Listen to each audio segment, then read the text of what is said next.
Hello, hello, everyone, and welcome in to our second and final session of the Detour Tale.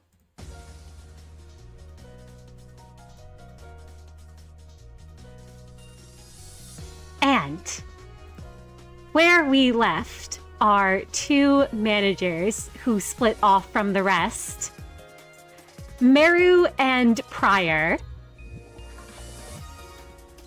went to go visit Berg, a big brother who was supplying them and their facility with supplies, but had them taken from the FUM. Although the three of them were easily able to dispatch of the Soldatos, especially with the help of all of Berg's little siblings, they now found themselves, while traveling back through District 12 towards their branch facility, confronted by a Capo free of the FUM. And so, managers, before anything else, before introductions even, can you both make me an understanding Backstreet Society check to learn what you know about the FUM? Merru, you have a 2 dice bonus, and Pryor, you have a 4 dice bonus to this check. Okay. You said Backstreet Society plus understanding? Yep. Okay. That is correct. Let's see. 4 dice bonus for me. Oh boy, I'm so glad I know things. I love knowing things. Alright, what was the challenge level? Is it scaling? It is a scaling challenge level. Okay. Oh, let's see. Okay.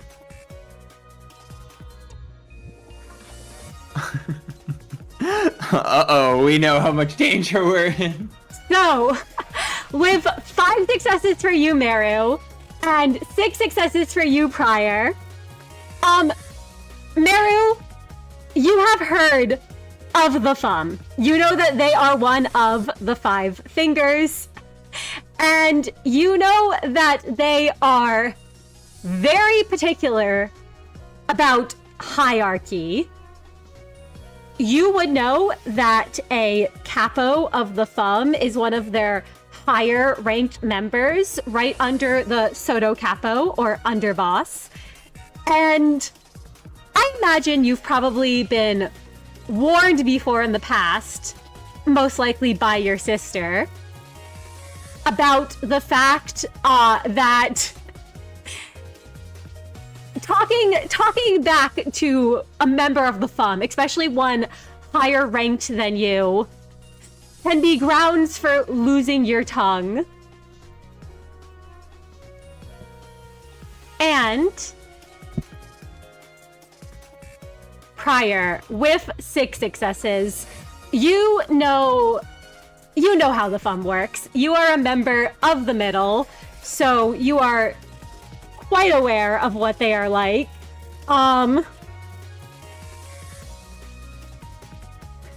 And you know the same that Merru does. But in addition to that, you would also know that unless you are of a rank that is equal to or higher than this Capo before you,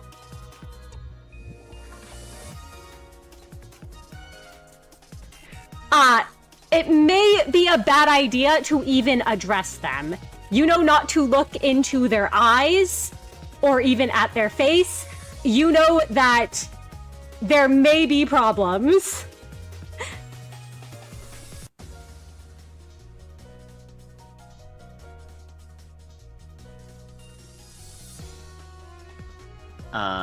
Okay.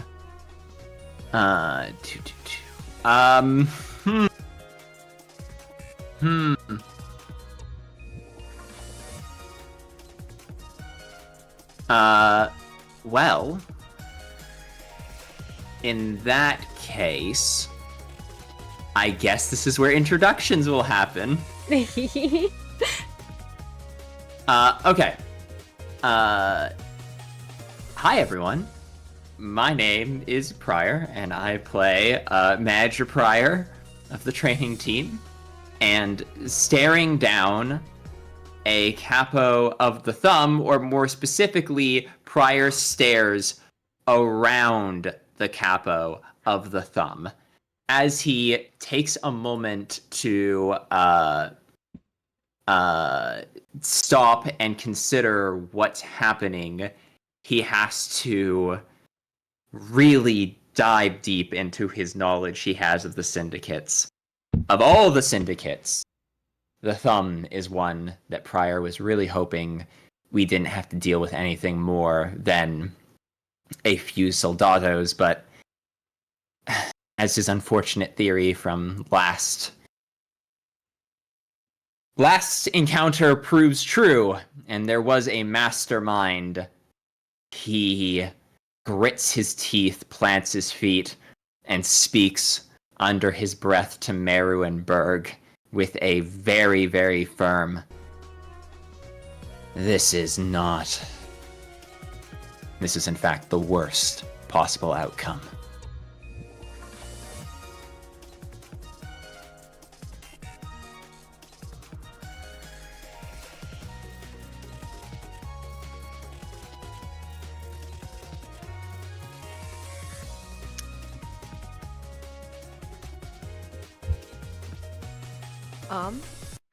And yeah, I guess I'll just do my introduction next. So I am, I'm Merru Online. I play our lovely control team department head Merru. And I would say outwardly, Merru doesn't have much of a reaction. It's always hard to see his expression on his face. But he obviously knows about the Thumb. He had to be aware of a number of syndicates in order to survive the way he did in the back streets, and that knowledge has thankfully carried over to here. So he's very aware of just how dangerous this individual is, and that their initial fight was far too easy for that to have been it. But more importantly, he also doesn't like that they caught up with them all the way over here. Because what if what if they followed them even further or something like that? Merru is a bit stressed about that, because he didn't keep watch last night. He was too stressed from everything else going on, that he had chosen to give himself the smallest break. And even though he had probably only had 5 minutes of real rest, it still now feels like way too much time off. I mean, maybe this could have been prevented, or at least they wouldn't have gotten so caught off guard if he had just stuck to his initial plan, but it's fine. All he can do now is get Pryor, Berg, and himself out of there ASAP.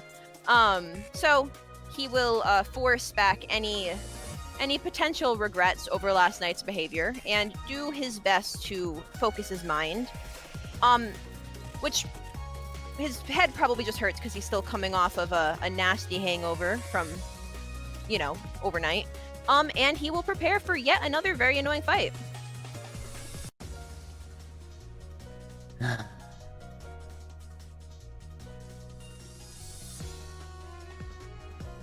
Berg.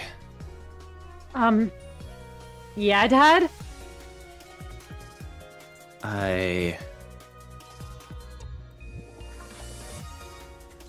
How long have you been a big brother for? Berg's keeps glancing between the two of you. He's clearly not looking right at the Capo, but he's that's the answer Pryor was looking for. Is he was really hoping Berg has made more headway with the great siblings than Pryor ever did. And Pryor's not getting the sense he has. Yeah, when you say that, Berg's it's been a couple, about a year or so? Okay, that's...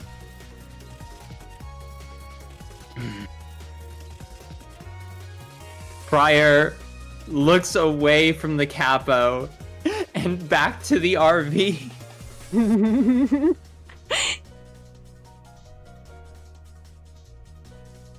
When you look back at the RV, you see that Pascal is kind of hovering there in the driver's seat.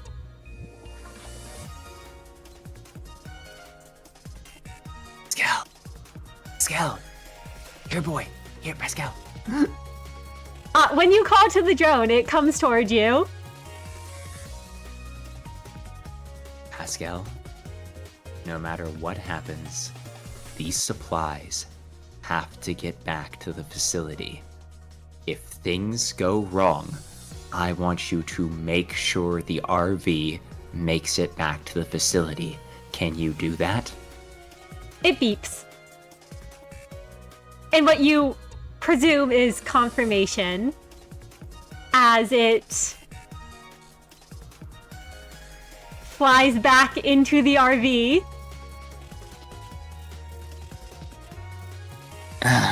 Okay.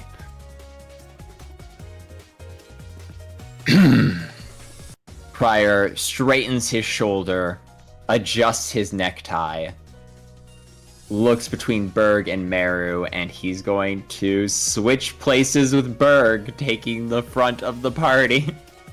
Because technically Pryor is the longest serving big brother here. As you do so, the Capo, you see him place that cane of his on the ground, and you have a feeling you shouldn't move any closer. Pryor plants his feet. As he speaks, crosses his he plants his feet, crosses his arms over his chest, and brings back his shoulders, like a cat arching its back to try and make itself look bigger.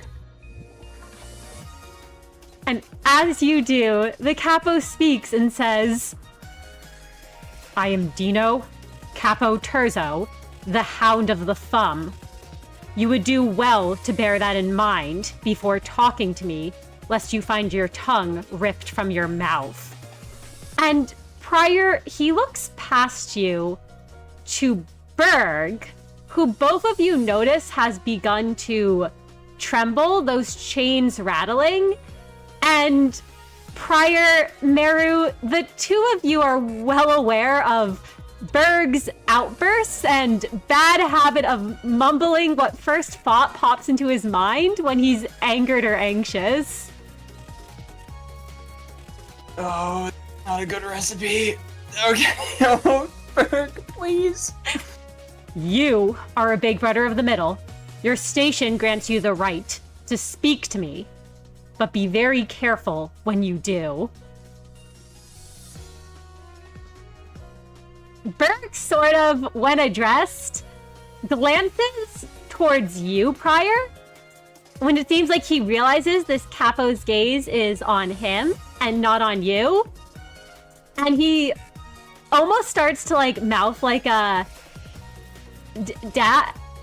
whereas the Capo, you all hear the sound of once again that cane thumped against the ground when he says, "It is rude to ignore when one speaks to you. You may have the right to speak to me, a right held by you alone among those here. But to ignore a Capo Terzo of the Thumb is a sign of disrespect." And you all watch as Berg moves in front of you, Pryor, pushing you back a bit. Yeah, Pryor immediately steps behind Berg. Straightening up to his full height and size and bristling under this man's bored gaze. As his hands curl into fists, and he says, "Do you even know who we are or who you're talking to? That's Big Brother Pryor. He's the one who runs the web, and it's stronger than even me." And you all see... No! No! Prior's like bug-eyed a little bit. Like he's like, oh fuck. Like this. As the Capo just lets out a long sigh. He looks up and down Berg's form at the tattoos there. The noticeable lack compared to you would know prior most big brothers, given both Berg's young age and more lackadaisical approach when it comes to the Book of Vengeance. Uncouth. But I can attribute that to being a young big brother, to which the concept of manners must be alien. Be grateful, child, for the generosity I have shown. It will not be granted again. The man you speak of is one whose identity has not been verified for several years. There are many among the Five Fingers who do not believe he exists any longer, or if the rumors of a man bearing his name have weight. I do not know if the great siblings even recognize him as a big brother, or if he is the same man that you claim him to be. I would be remiss to criticize the inner workings of the middle, and would bow my head to a great sibling who would refute me and verify his status. But you do understand, without proof from a superior, I cannot recognize his alleged station. The Capo's eyes peer into you, Prior, and you realize that this is less about what he believes. He seems to recognize you, though you have not met this man before. It's been a while since you attended a Finger Bow Bell, and even then, would you have paid attention to the lowly Soldatos at that time? Oh fuck, this is for no. Alright, look, Prior wants to meet his gaze, but in this moment, he is absolutely correct. Prior cannot meet this man's gaze even when he's looking at them. You can see Merru, you can see from the back that every muscle in Prior's back is tensed like a coiled spring, and his lip has been bitten into hard enough to draw blood as his eyes burrow holes into the ground. And Prior, up until this point, you've, aside from when you first left L Corp itself and when you encountered the ring, you've mainly encountered little siblings, with the exception of course, Berg.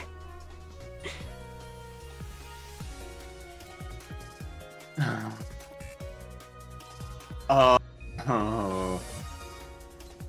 And you hear this Capo say, regardless, I do not find a need to continue this conversation. And the man points his cane, and there is the sound of a bullet fired, not an attack, but a starting gun, which leads the Soldatos to charge forward.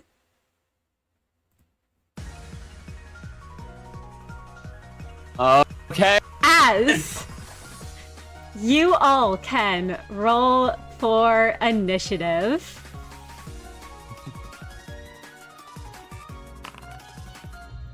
Jeez. As I add Oh, you we're all to locked the fuck in. tracker.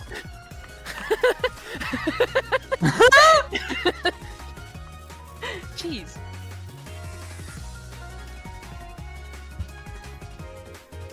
And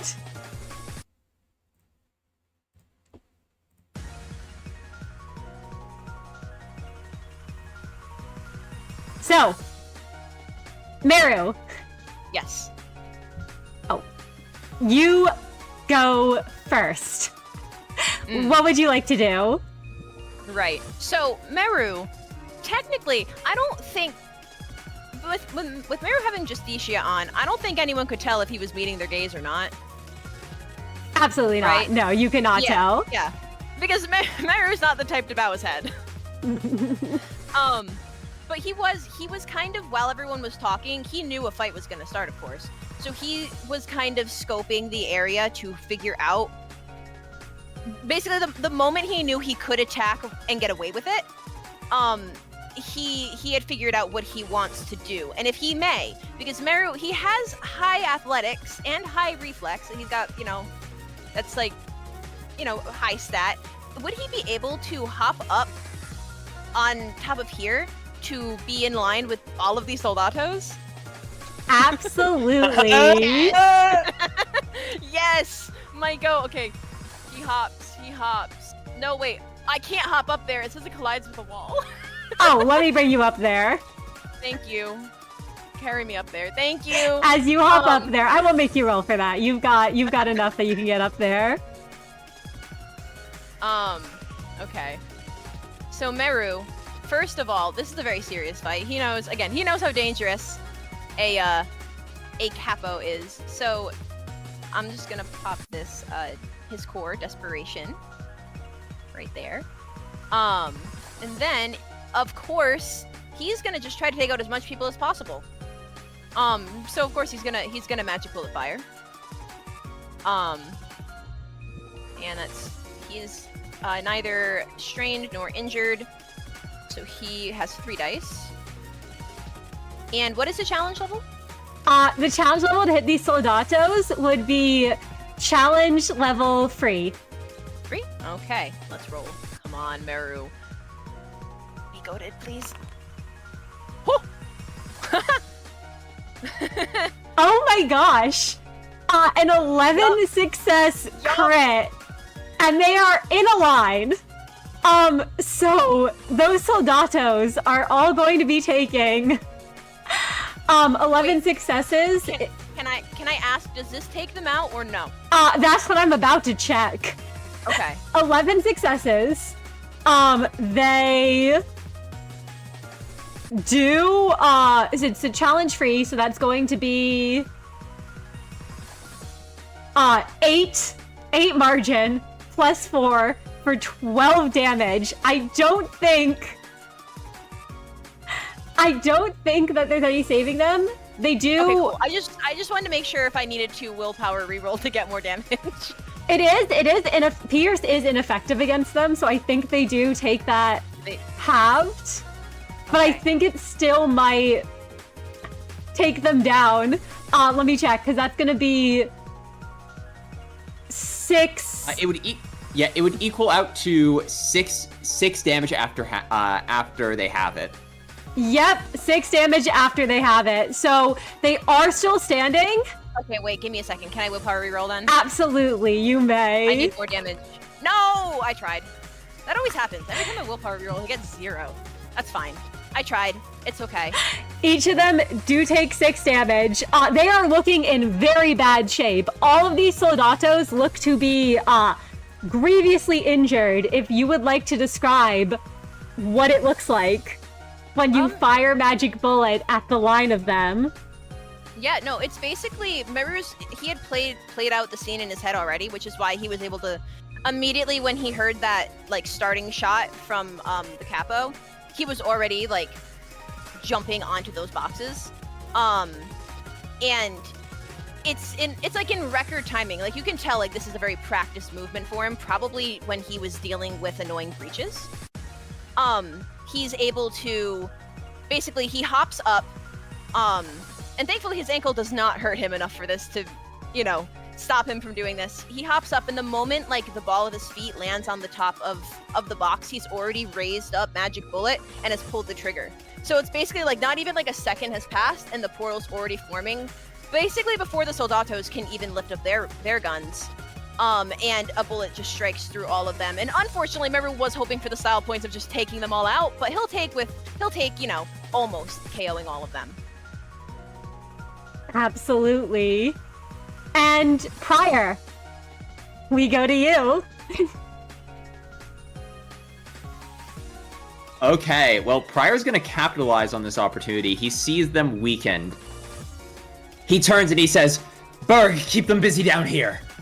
And as he does, Prior will actually follow Merru's hop step up on the crate, life for a daredevil out from his back, and he is going to attempt to drop the first Soldato in a slash across the gut as he drags the blade along the ground and runs by them. Absolutely. That's going to be a challenge for you to hit them. Yeah, I am going to push. Go Because for it. I don't mind taking some more damage if it means I get... Alright!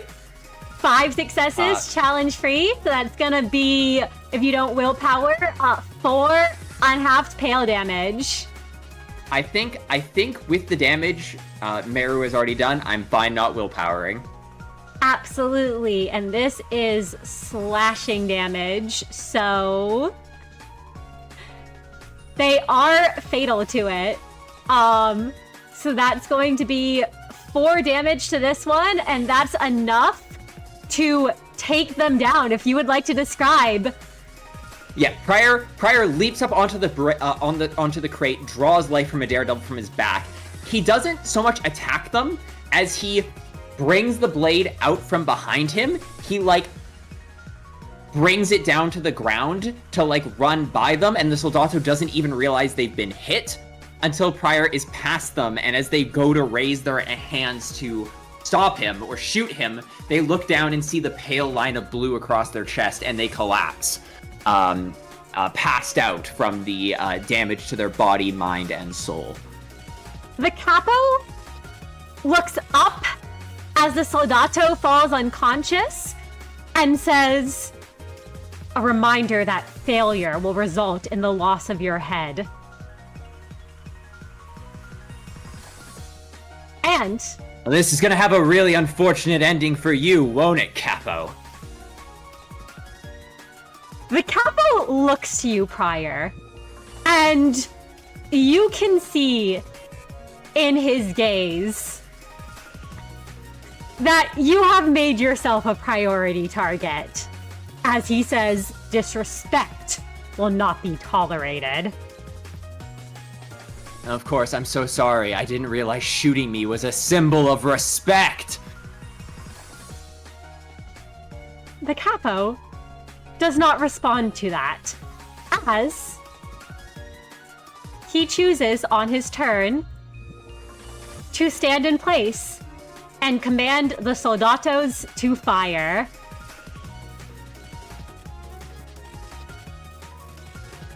Yeah, we And are. Prior is past the point of thinking we're getting out of this without a fight. He does not give a shit. He's like, all right, fuck it, we're gonna have to throw down.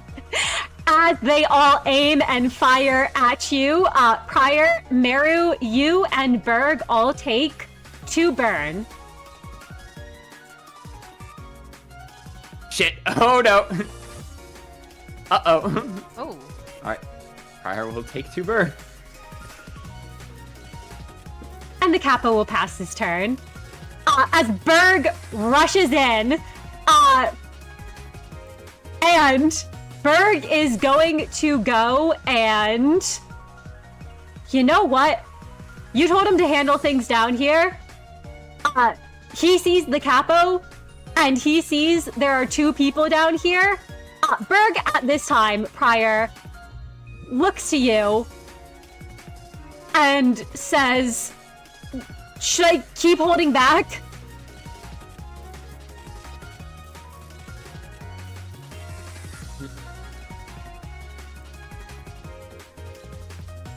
Prior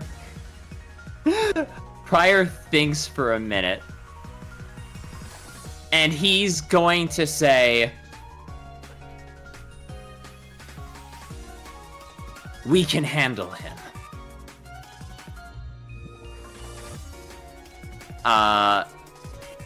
However, there's a bead of sweat that goes down his brow as he says this, and Berg can sense there's a degree of unsurety. Berg nods and will choose to not pull his punches. Although when he attacks, you can see that it looks as if he is still... As he lets loose his rage, still not showing his full strength. And as he does so, managers, you are all touched by the light as you feel the light wash over you, and you can all heal for a point of health. Askenberg. Thank you. And this does, with 4 successes, misses the Capo, but it hits both Soldatos of the thumb, dealing 4 aggravated red damage to them. Blunt, so they will both take 4 egg. They are looking in very, very bad shape.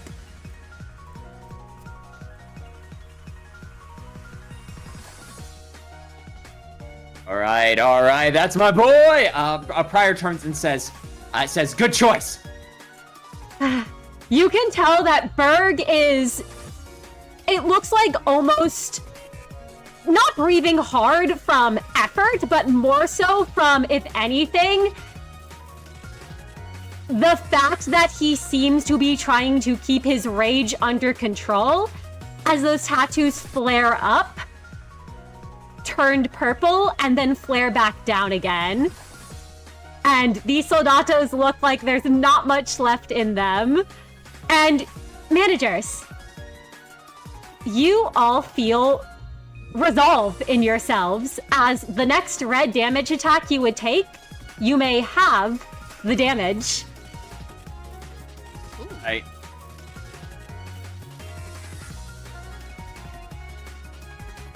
And we go to the Soldatos' turn.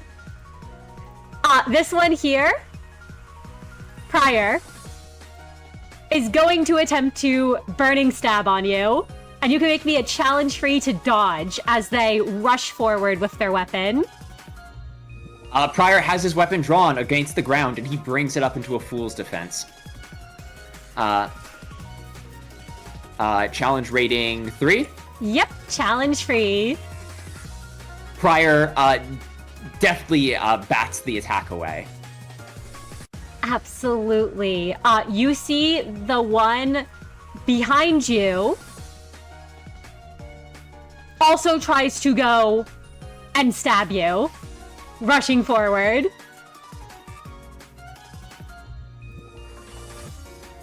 All right, Prior will evade again. He will Absolutely. Ben. Make that roll at challenge free.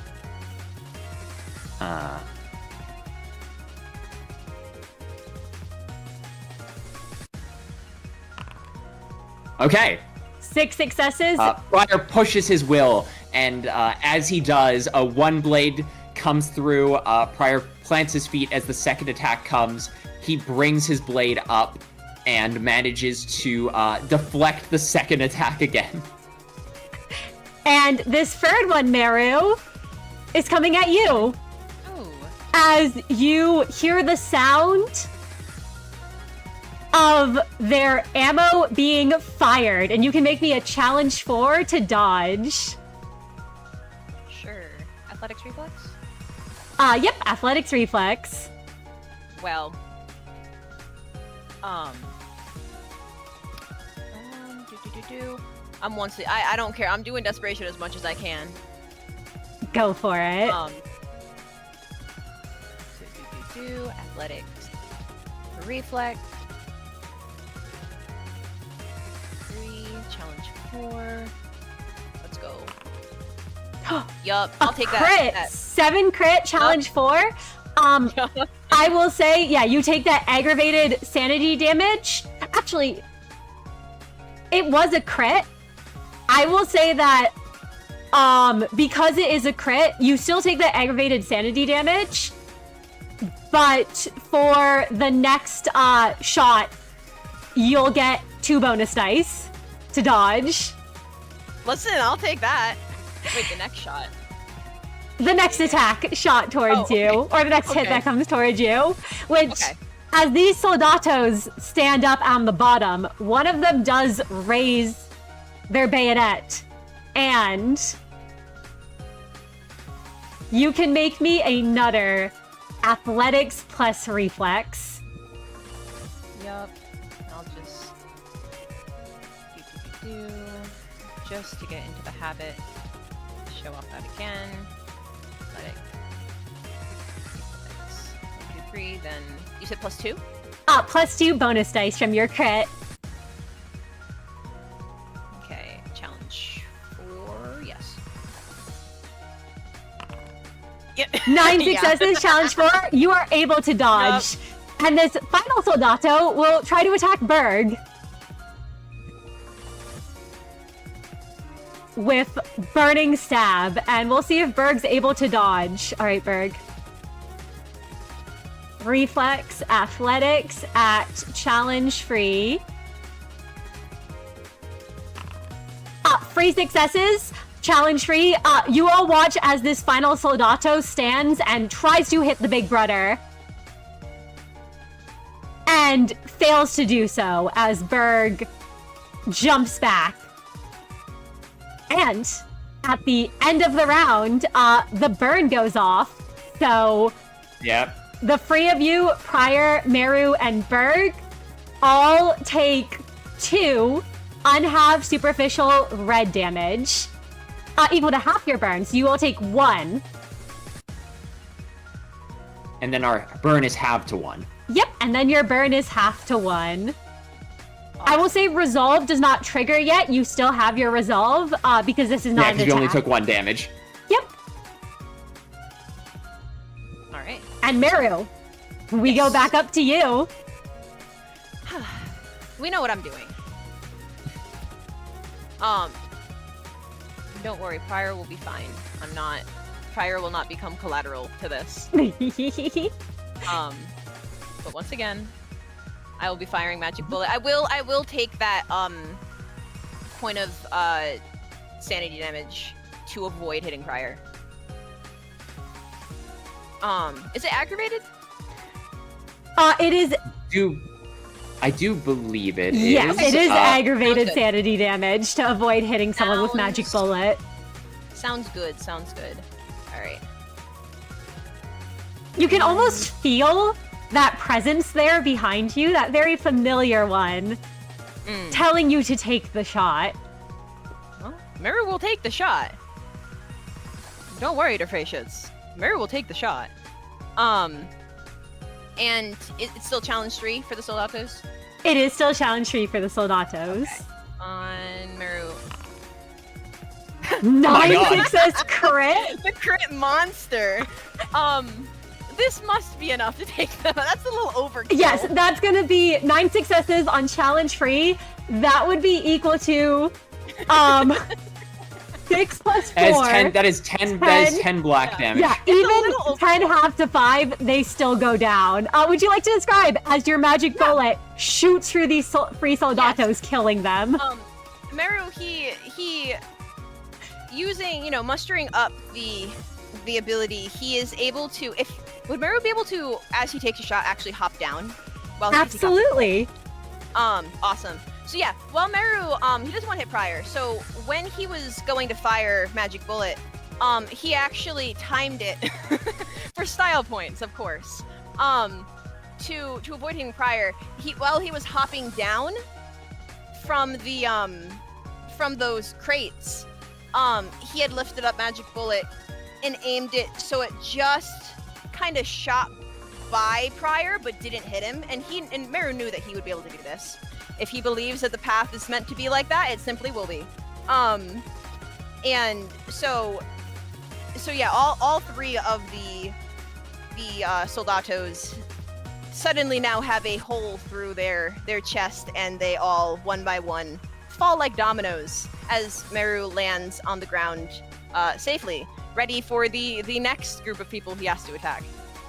Absolutely. And Pryor, we go to your turn. All right, Pryor notes that the Capo has not taken any actions in combat yet. So he's actually really happy to stand up here and not down there with the Capo.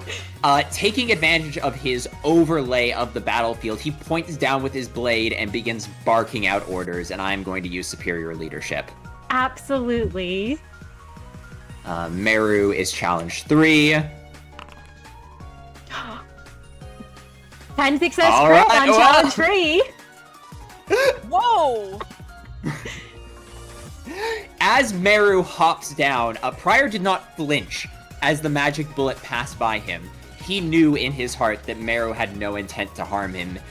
Nothing there has steeled his heart against every time he hears magic bullet fire. And the second that Merru hits the ground, Prior and Merru, they fought together for so long that there is this synergy in their movement as Prior points, and just through the air as Life for a Daredevil crosses across the sky, it actually leaves this like thin cut of blue through the air, and Merru can look up and see the pattern, which are battle tactics Prior is drawing in the air for him to follow.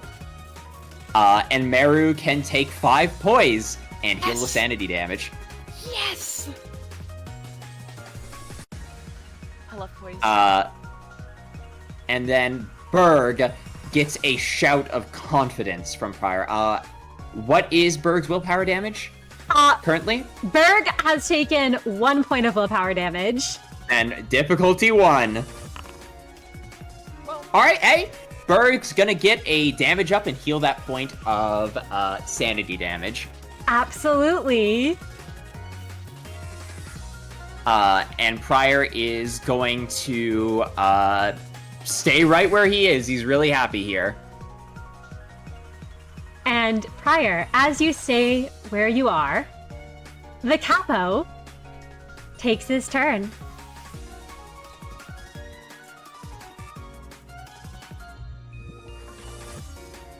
The Capo sees that you have taken down the Soldatos who are lined up there, and lets out a sigh as he brandishes that cane of his, adorned with a hound, on the top. And the Capo is going to first attack Berg twice. Oh. With double slash.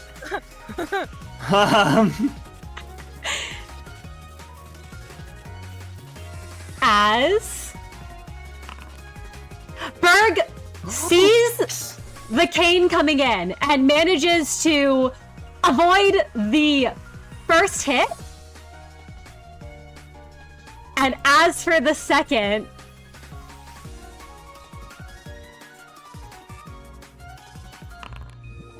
oh my god! 5 success on the first one, 7 success crit on the second one against challenge 5. Berg, that cane, you see the tip burning as the Capo stabs forward, and Berg's tattoos flare to life as he dodges out of the way, moving and evading the attacks. And Merru, the Capo will take his second action, pointing the cane at you. As there are the sounds of 2 blasts. And you can make me 2 challenge 5 reflex athletics. That's awesome, actually. Okay.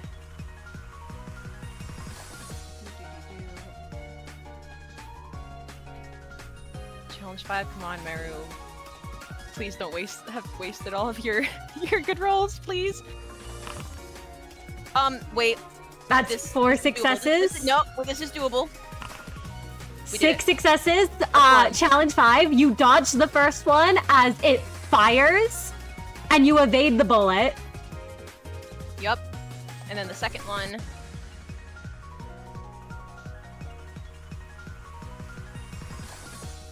Also challenge 5? Yep. Also challenge 5. Okay. Come on. That's going to be 4 successes on challenge 5, and you take a point of aggravated sanity damage. Fine by me.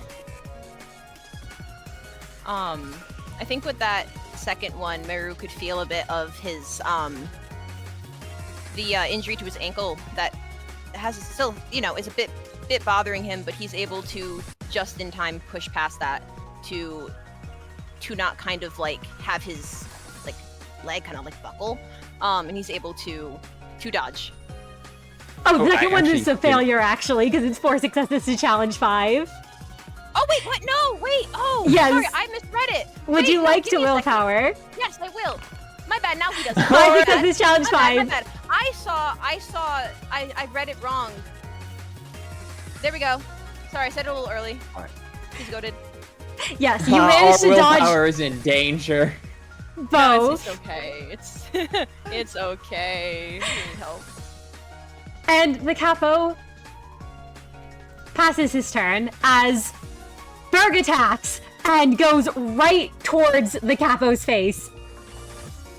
And Berg is going to... not holding back.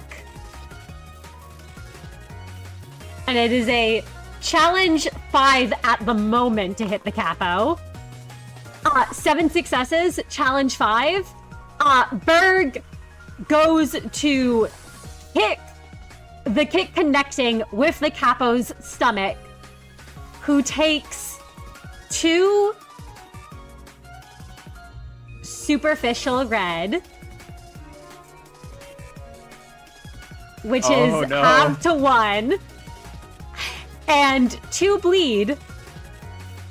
Okay, we can stack bleed on him. We'll stack.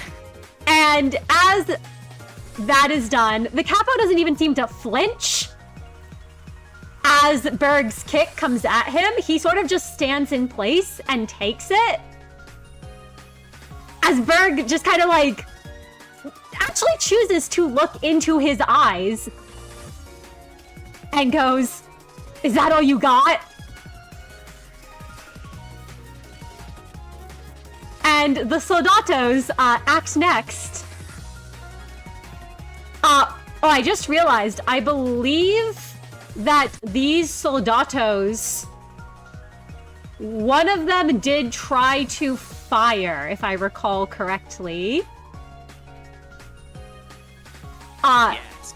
So the one who went to fire at you is going to have to spend their turn reloading. And the other Soldato will attempt to rush forward and attack you, Merru, getting right up in your face. And you can make me a challenge tree reflex athletics. Okay.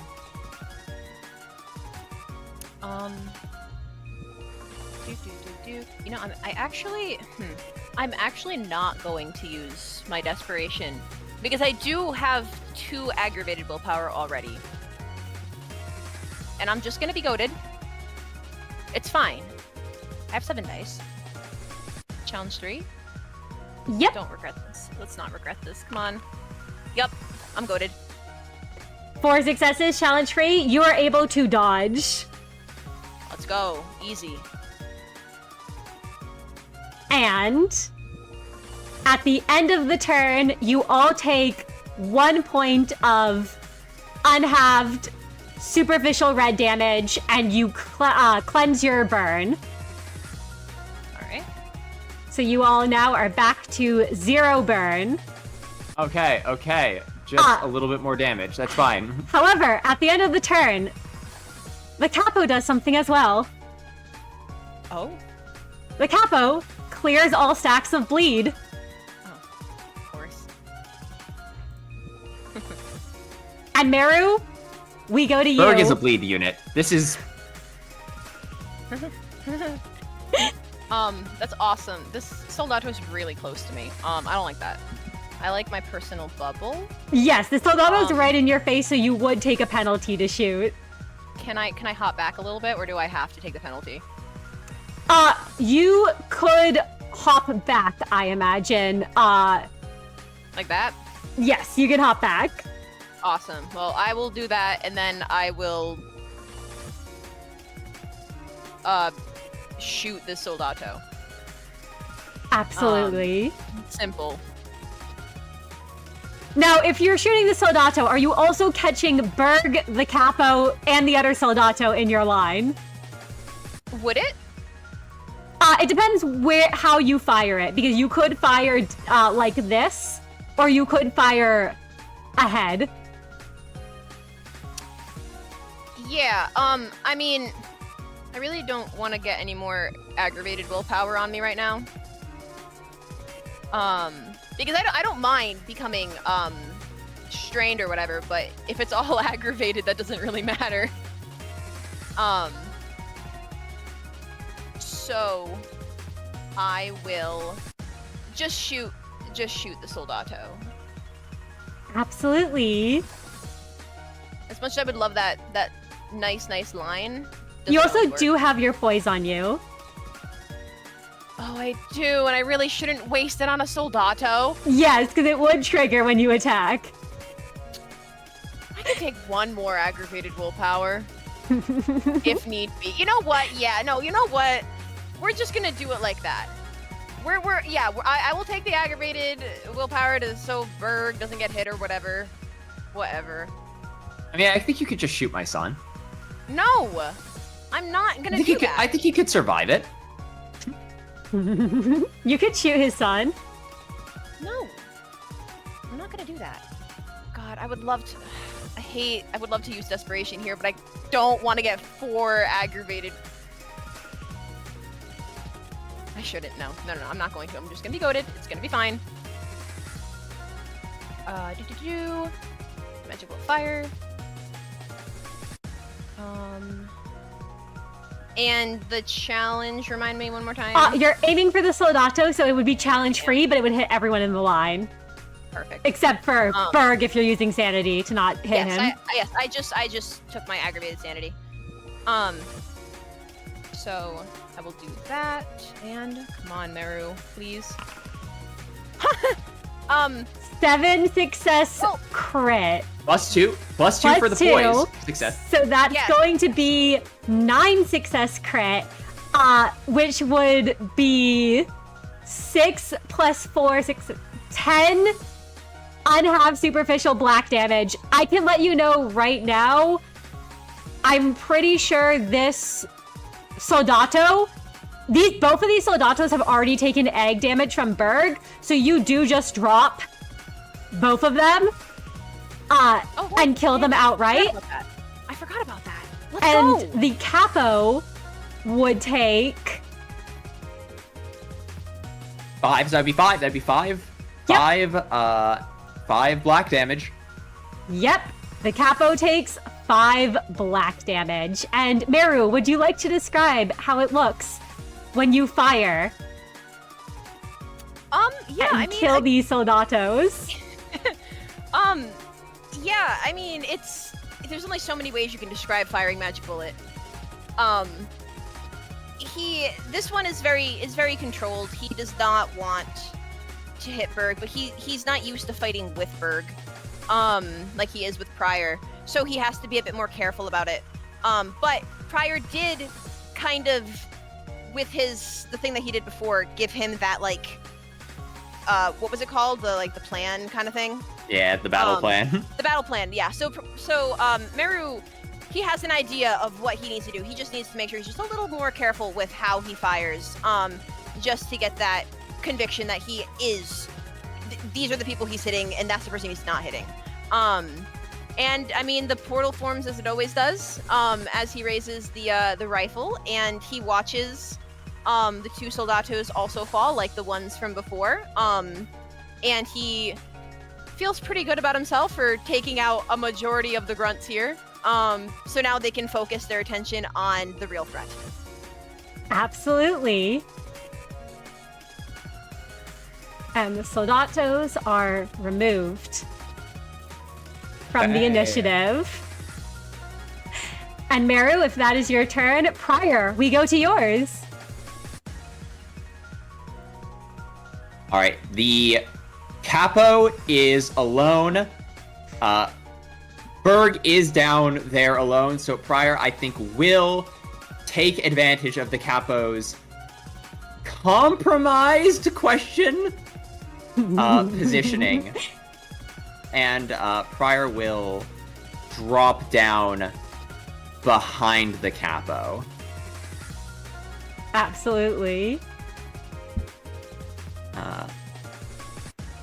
And as he spins himself around, he goes, Berg! From both angles! And Got it. Pryor and Berg circle around the Capo, and Pryor tries to find a gap in the Capo's defenses. Absolutely. It's currently a challenge 5 to hit the Capo. Okay. It's not very likely, but it could happen. A 6 success crit. Challenge 5. Pryor drops down. Normally, Pryor is not the fighter. Pryor is not as capable as a Merru or Mix at Kai, but he is a tactician, and with him and Berg circling like vultures around the thumb, they take turns swiping until he manages to find a moment where the Capo deflects Berg's palm, and it gives him just a second to lance in and catch him across the side of his chest, pulling his blade back in the same moment. But pale damage is pale damage. That it is. And as you hit him with that, 6 successes, challenge 5, that would be free, unhalved pale slashing damage, which the Capo halves to 2. And Pryor, you notice, usually pale damage, when it hits a target, they tend to react. The Capo seems unfazed almost, as the blade crosses through him. And it's the Capo's turn. Hold on, wait, Pryor's just gonna very, very just like, there we go. Okay.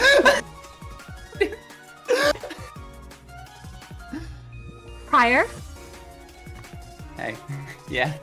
the Capo chooses to take 2 actions. And you can give me 2 challenge 5 reflex athletic checks as that cane lances out at you. Oh shit! A 9 The success first Oh crit. my god! Why are we the crit kings? The first one, Pryor completely just fucking like dodges at like full on force. The second one, 4 successes, challenge 5. Oh my god! 8 success crit. What the hell? Oh my gosh. You're up against 2 big brothers, Capo! The Capo is lanced between 2 foes. Every time he turns his focus to Pryor, Berg is at his back, and Pryor steps back, pulls the blade forward. Pryor isn't as good of a fighter as this Capo, but he has stacked the deck so heavily in his favor that he is dancing circles around this superior fighter. And as you do so, the Capo does have a second action he will take. As he says, Soldatos to me, and lets out a rallying cry, and you all see 2 more Soldatos of the thumb appear, and there is fire that rains down as you all are inflicted with 2 burn. Oh, shit. Oh. And that is the Capo's turn. As Berg acts, and Berg is immediately going to try to skull crack this Capo. Hell yeah! I think Berg forgot there was no bleed on the Capo. It Berg, sounded like... I mean, it is what Berg... You know what? Honestly, Berg didn't realize the bleed was cleared. That makes total sense. Berg goes to try to basically grab this Capo and knock his head against the Capo's own with 5 successes at challenge 5. Their skulls do connect, but the Capo does take no damage. as his bleed was cleared, and Berg just kind of looks. Actually, Berg still had a damage up on him that did not resolve. Right. So Berg does a singular point of damage Let's go, Berg! to the Capo. And the Capo, Berg just says, "Hey, don't ignore me!" As the Capo slowly turns around, looking at him with mild annoyance.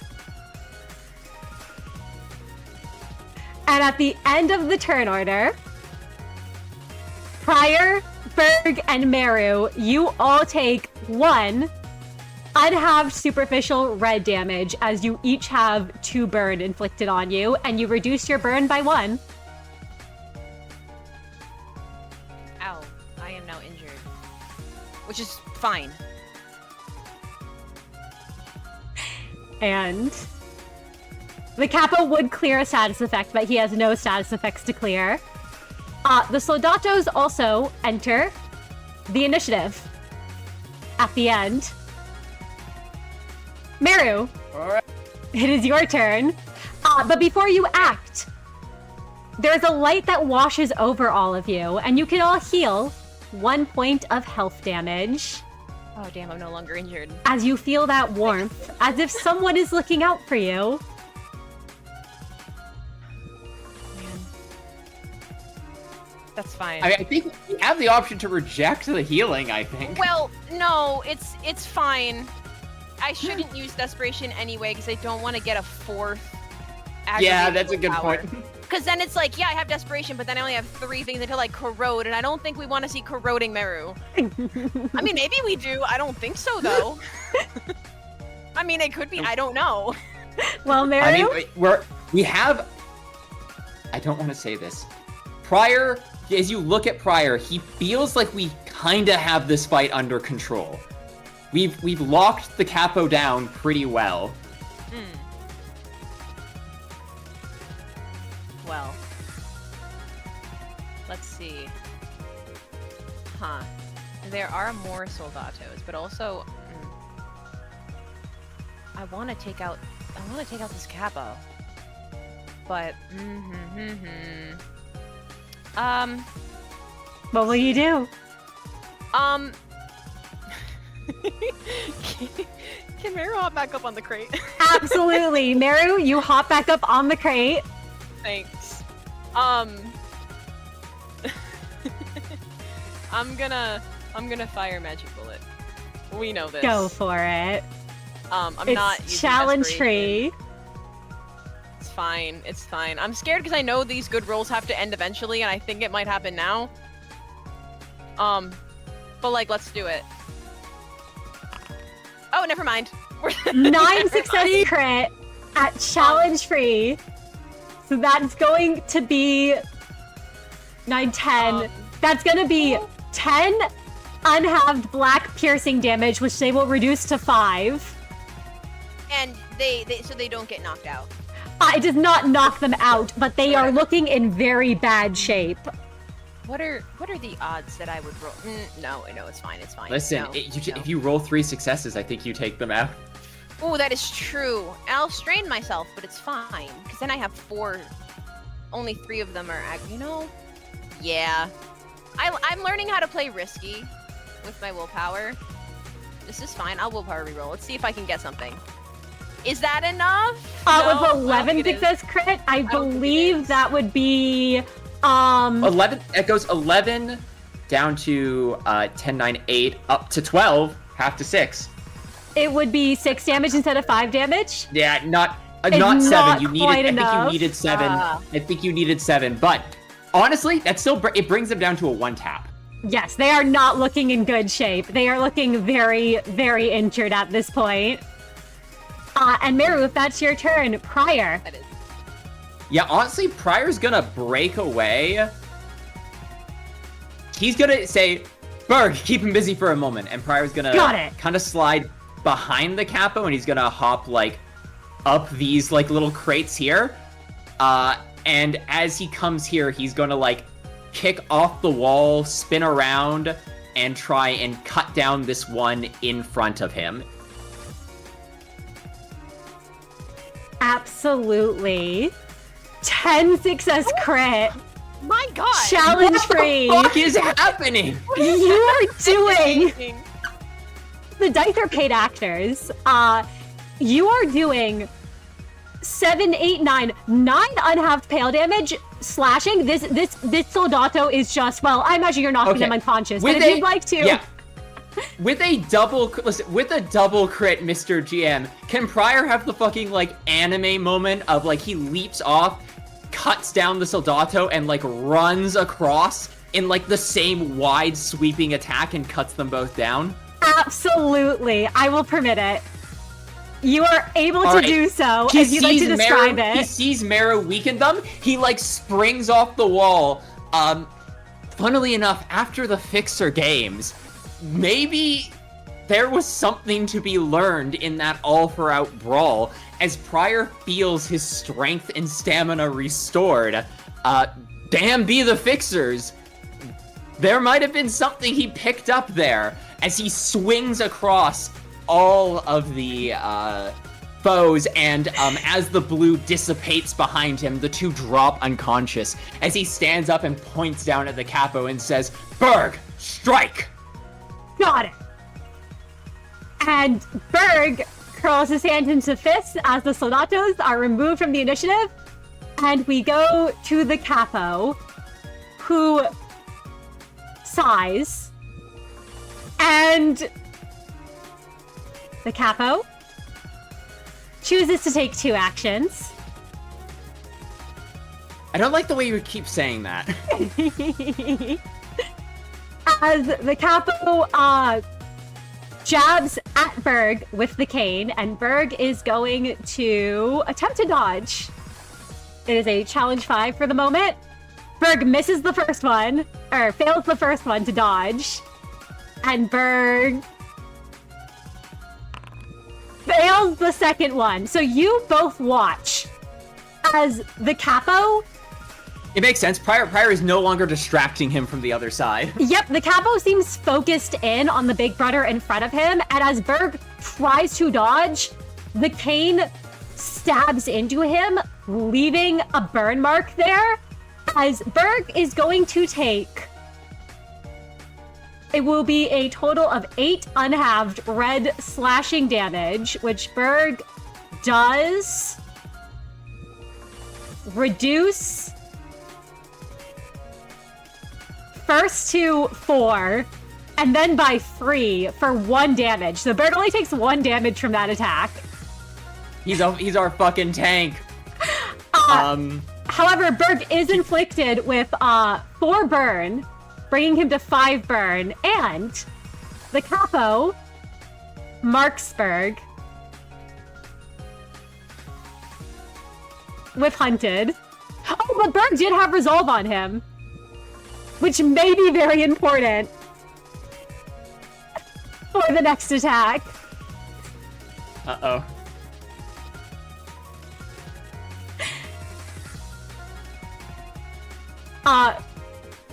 And the Capo still has another action to take. Pryor. Oh, right. Fuck, that was his first skill. Yes, that was his first skill. Pryor, you hear the sound of the cane gun fire. And you can make me 2 challenge 5 attack, reflex athletics. Okay, it's fine. Pryor has the high ground.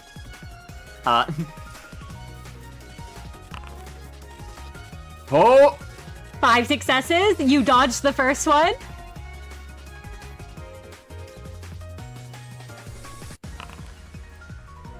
Three successes. That's going to be a fail, challenge 5, a fail for the second one. Do I want to save my willpower? I'm scared. You still have your red shield. You know what? I have my red shield. I'm going to let this I'm going to let the second one hit. Absolutely. You're going to take 4 unhalved red slashing. He is looking at you. So I believe with your armor, that this is going to be halved to 2. And then it will be halved again from your shield to 1. So you are only taking 1 damage. I will take 1 damage. I will gladly take 1 damage from this. Okay. I will take 2 additional burn, however. Yep. And that is the Capo's turn. As Berg acts. And Berg is going to... Let's see. What does Berg want to do? Berg is going to kick the Capo again. 5 successes, challenge 5. You all watch as Berg basically spins and kicks the Capo in the stomach, doing one red damage to the Capo, and inflicting no bleed, as the margin is 0. But when Berg does so, you all watch as the Capo takes a step back and lets out a sigh. At this point, actually, real quick, would you all like to give me an understanding medicine check? What's Sure. the challenge? The challenge is challenge free.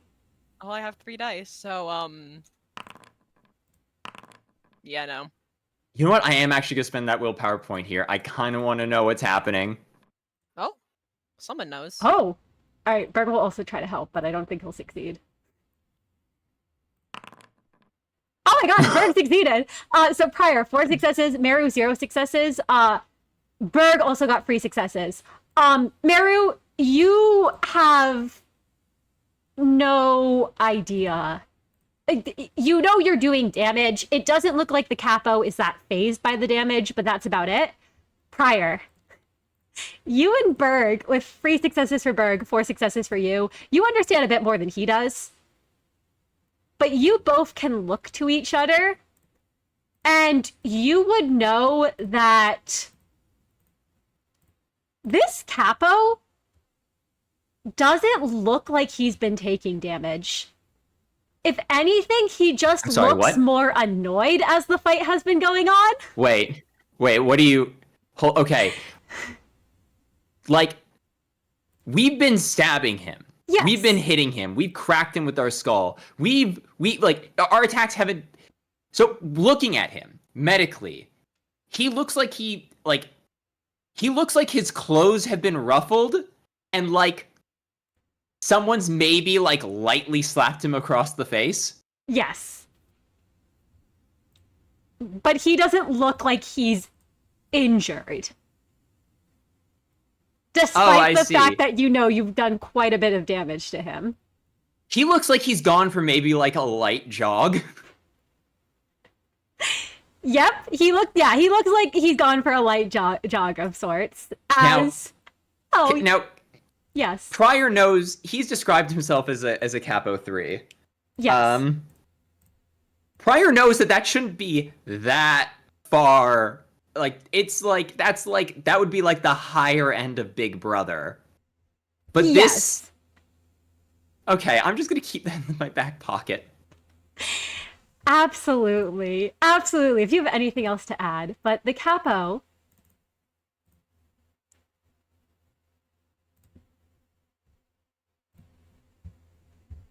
just lets out a sigh and says, I suppose I should stop playing with my quarry and expend a modicum of effort in this hunt lest the rabbits flee. And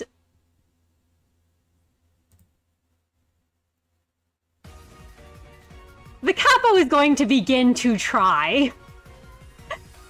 He will immediately take his turn. As first, the Capo will focus fire and summon 2 more Soldatos. Stupid Soldatos! Of the thumb, you all are inflicted with 2 burn.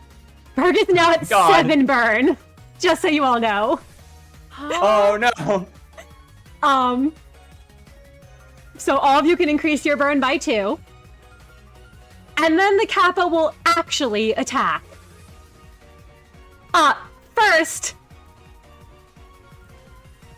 Berg is right in front of him. Berg! He is going to hit 3 times with his free coins. And Berg can make a challenge 8 to try to dodge this. Challenge 8! Berg fails the first one. Berg also does have hunted on him, so he's going to take when he gets hit, but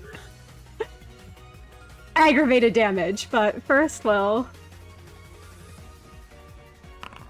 3 successes on the first one, which is a failure. 4 successes on the second one, which is a failure, and 4 successes on the third one. You all watch as Berg, the Capo, rushes forward and just stabs the cane into Berg, and you can all feel flesh beginning to burn. And Berg is going to take a total of, so Berg no longer has his resolve. Oh no, Berg still does have his resolve, which he's really gonna need. Berg is taking a total of, that's 1, 2, 3, 4, 5, 6, 7, 8, 9, 10, 11, 12 red slash. Because of hunted on Berg. That's 14 damage. 14 aggravated red slashing damage. Oh. So you all watch as this hits Berg. And first his shield, the resolve does come into play. So Berg Thank you resolve. I was like, you're going take 7 aggravated red damage, which Berg does then have again because of his defense. Thank God. So Berg is only taking 4 aggravated red damage. Whew. Scared me. And Berg is being inflicted with Oh, right, the burn. Oh no. 1, 2, 3, 4, 5, 6 burn on top of his 7 burn already. So Berg now has 13 burn. 13 burn! Oh my god. Berg's skin is on fire. You both can see that, like, Berg just lets out, like, a cry of pain prior, which is something you know is very odd considering how much he can usually take. As the Capo just hits into him, and hunted is once more inflicted on Berg, as the Capo hit with all 3 coins. Oh my god. And that was the end of the round. So you now all take your bleed, not your bleed, your burn damage. So Berg is taking 7 unhalf superficial red damage.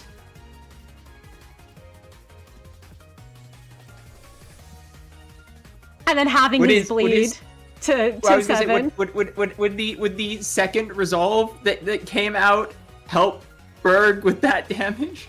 There's a second resolve? Oh. Well, there's a second resolve. There was that first resolve, and then there was another resolve, I think, that came up. I just saw the second resolve that came up. You know what? Yeah, this will help Berg. This will help Berg. So instead of taking 7, Berg will only take 4. 4. So... Okay. I will also use that to not take, instead of taking 3 burn, I shall take 2, which is very important for Prior right now. Yep, I believe you still have a remaining resolve, and Merru has 2 resolves. Sorry, how much burn am I taking right now? How much burn do you have on you, Merru? Merru should have 2 burn on him. Yeah, that's what I thought. I was trying to find where I wrote it down. I think I have 2. So I'm just taking 1. 1 damage, reduce Okay. your burn count to 1. Listen, that's perfect for me. Yep, so Berg is actually taking, sorry, I did Berg's damage, so I need to go back and undo it. Berg can clear some of that damage. 5.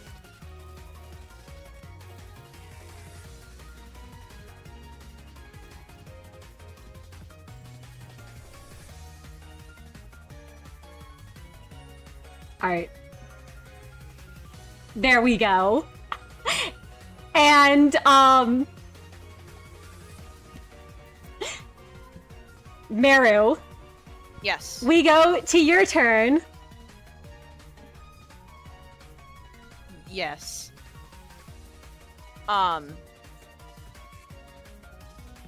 Let's see. So Merru, he doesn't care about the Soldatos anymore. Yeah. Can, Oh, wait, no! If- Sorry! The Capo still had another turn. oh no! We did not end the turn yet. That was just his first one. Yeah, no, he actually has a second action that he will take before you go, Merru. Because his first one was Rallying Cry, his second one was Triple Slash, and, It's a third action. yes! So, you know what? Actually, we've already applied the burn at the end of the turn. The Capo will elect to only take 2 actions at this start, and will begin taking free when the next turn rolls around. Okay. So it is my turn. Okay. Yes, yeah, it is your turn. Merru, he doesn't care about these Soldatos anymore. If he moves, like, over here, would he still be hitting Berg? Or would it pass by Berg? Or does he have to, like, go down I to do would it? say it'll be a little tricky because Berg's kind of right in front of him. You'd need to be on the other side of the wall, like where Pryor is. You could probably get him actually if you go really close Okay. to the edge. Like here? Ooh, may I potentially make a tactical idea? Yes, please, go right ahead. Merru, Berg just took a fuck ton of damage. Yeah. Maybe you want to make a little space between the Capo and Berg? How would I do that? You got 3 skills. Oh! Oh yeah, wait. I could use my skill 3 to make a. Well, he has a bullet he can fire.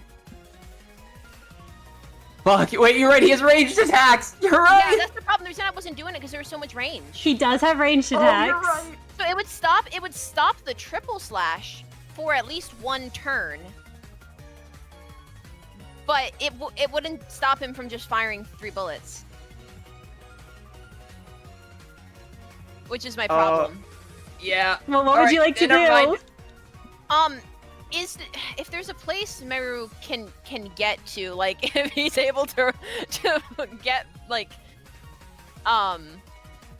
somehow, I don't know if that's really close to the Soldato. You know what? Yeah, you're right up at the Soldato there, so you would be. Yeah. Is there a way to get to this guy right that I can like feasibly move to that doesn't hit Berg? I mean, no, because I would say, you know what? I would say if you point the gun directly down, it looks like there's a line here. You could hit. yeah, You could pass right by Berg's head. yeah. I mean, if you want it to be extra dramatic, you could probably like leap off this little because Merru's got a fucking leaping distance. Merru could probably like leapfrog over to the middle here and just fire directly down on the Capo. That's true. I would allow that. Put himself right in the middle of the Soldatos, but it's fine. Yeah, you will be in the middle of the Soldato, so you won't be able to I mean, move, prior- but... That's fine. He'll Yeah. hop. Now I do have a question. Yes. If Merru were to activate Justicia right now, Do you think the Capo is guilty? yes. I mean, I guess yes, he does. Is it enough to activate his Justicia? We'll find out. What would the challenge for that be? The challenge for that would be challenge 5. Okay. We'll try it. Try it. Does Merru get a situational bonus for the target being exceptionally guilty? I think that is the question you have to determine. Well, you did, Merru, just watch the Capo do a bunch of damage to Berg. Yes. That he's Yeah, very they did steal our shit and then try and jump us when we tried to get our shit back. That's true. This did happen. And he just set Berg on fire. Oh yeah, you can all see that Berg's skin is still burning. Berg still has like 7 burn on him. Like, he is burning up. On the scale of the +1 dice bonus to a +3 dice bonus? I think a +3 is fair, Merru. If you would believe, it is up to you if you would believe this guy is guilty. Absolutely. Absolutely. So, okay, +3. Is it challenge 5? Yep. Okay, come on, Merru. Yup. Whoa! Yup. 9 successes. Challenge 5. Yes, you get Justitia's bonus. Thank you. Thank you. Alright. Alright, well. And now, you know what? I don't care if I take an aggravated willpower. Who cares? We're going all out because I am strained and injured, which means for the first time, I can roll 5 extra dice and hope it doesn't come to bite me in the ass. Merru is going all in. The fucking Justitia glows. The portal forms. Yup. What's the challenge level? The challenge has been up to 6 to hit him. Okay, come on. Don't embarrass me, rolls. I have a lot of dice.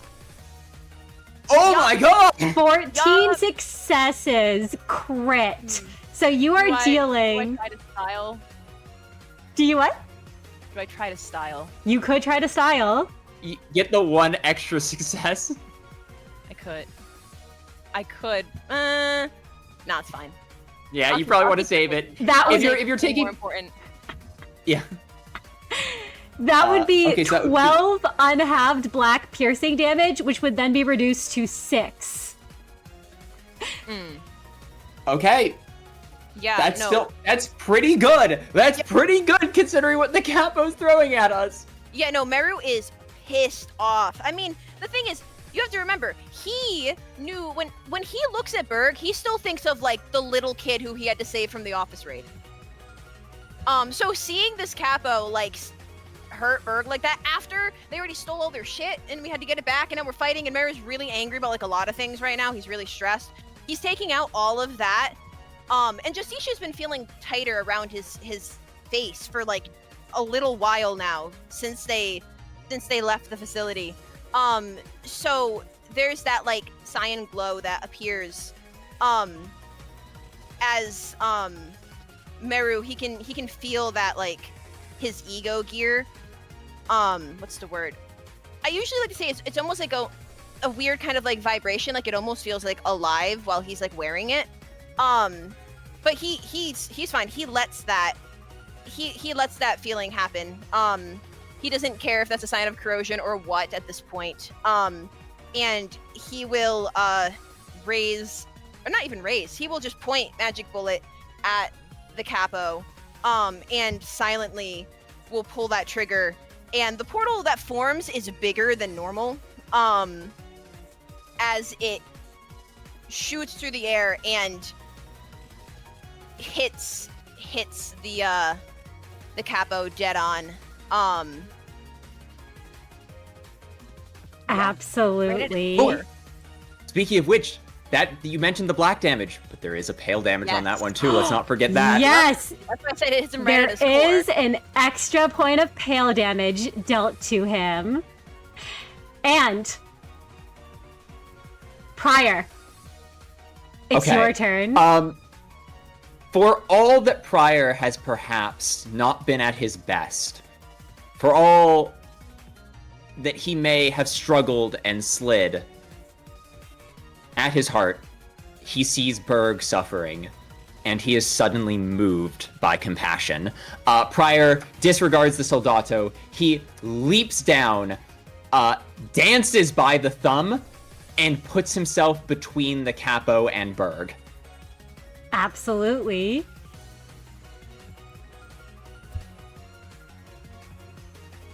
And says, he may not be my little sibling anymore, but he's still my son. And raising his blade against the Capo, Prior pulls out a device and attempts to spray Berg down as, could I use my action to attempt to clear Berg's burn?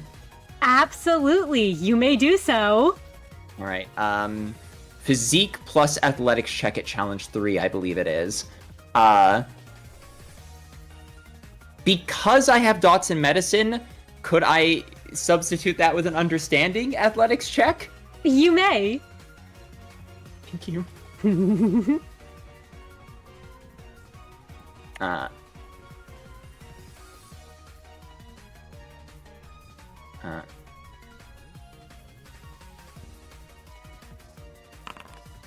Okay! 6 successes at challenge free. You are able to clear all of Berg's burn. All right. As he says, thanks, Dad. I'm fine. Take a breather. You know I can take a hit. There is... And... Yes, an Prior stands in melee range with the thumb. Absolutely. And before he this acts... combat really turned fast. Yes. Prior's hands don't shake. It is the ultimate act of leadership and deception as he sucks in a breath. And the Capo looks to you, Prior. As we go to his turn, and his Soldatos will act after him.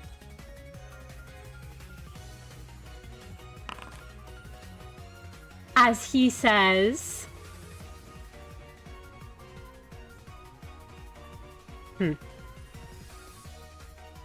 You can die here with your child. And he's going to... triple slash at you. So you can make me free reflex athletics checks at challenge 8. Prior tries to lock in. I'm going to push. This is what I've been saving my willpower for. I just need to dodge one of them, right? To not be hunted? No. Yes, you just need to dodge one. 3 successes on the No. first one.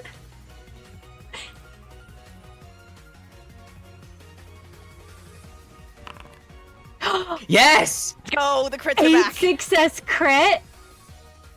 And also Come on, with a crit, third. that gives you +2 dice to your next one. Oh, thank God.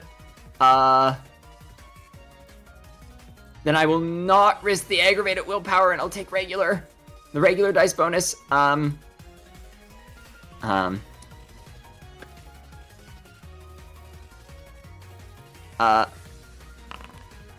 Nope. I will spend the willpower. I will try. No. All right. 6 Fire successes. did avoided being hunted.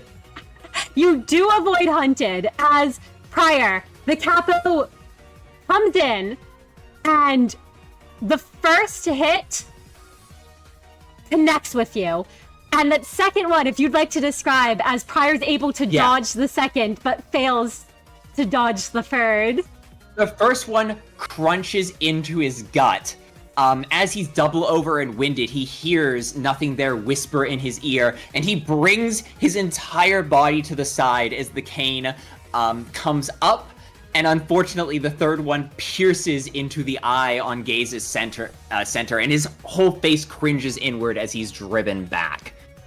Absolutely. So that will be a total of 8 unhalved red slash. You still have a second resolve, I believe, right? Yes, because I only spent 1 on burn. So that will be 4 unhalved. minus 2. So that will bring him down to taking 2 damage total.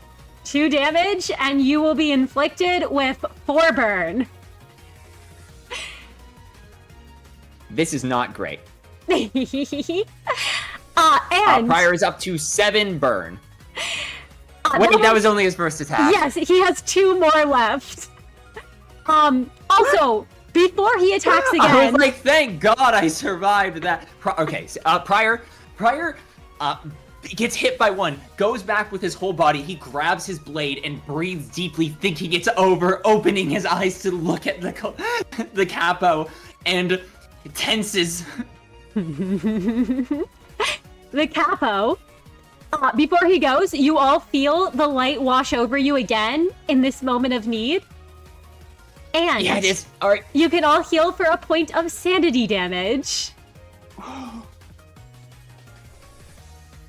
Kind of huge.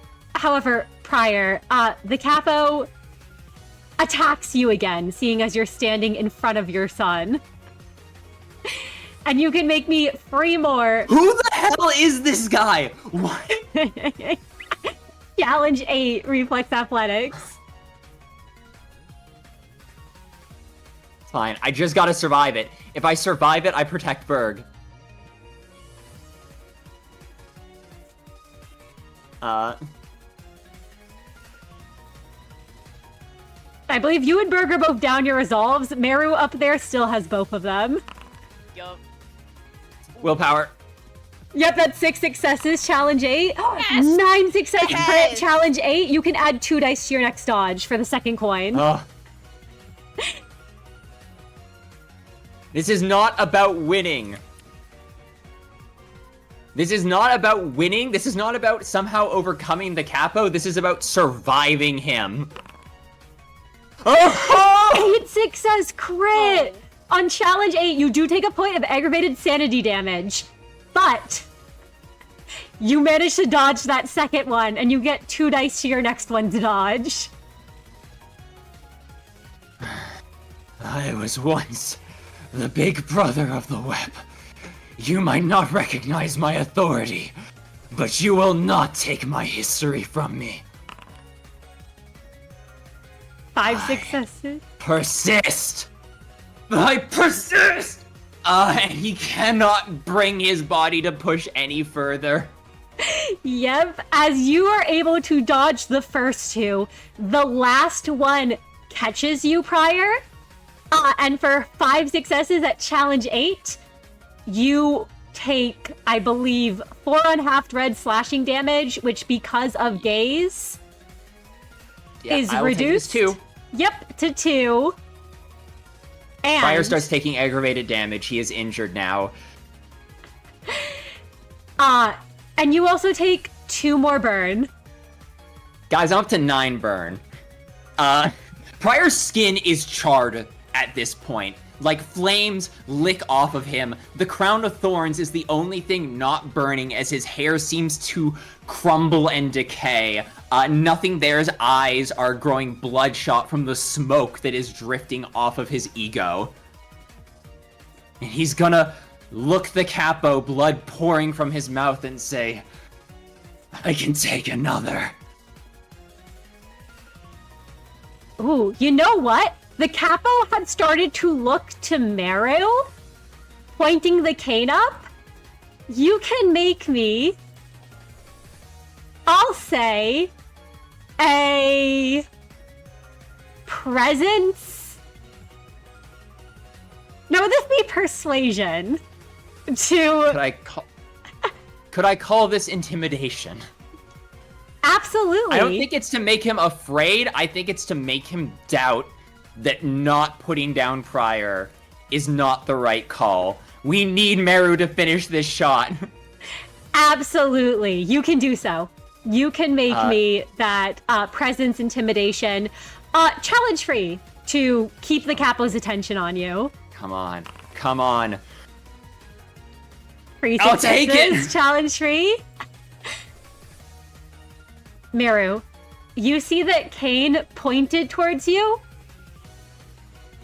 then the Capo lunges to attack you instead, Prior. And you Okay, can I'm make injured, me- so I'm taking a -2 penalty to all of this. That you are, as you have 3 more Challenge 8 Reflex Athletics to dodge. Well, you know what? We're gonna play to our outs. Uh,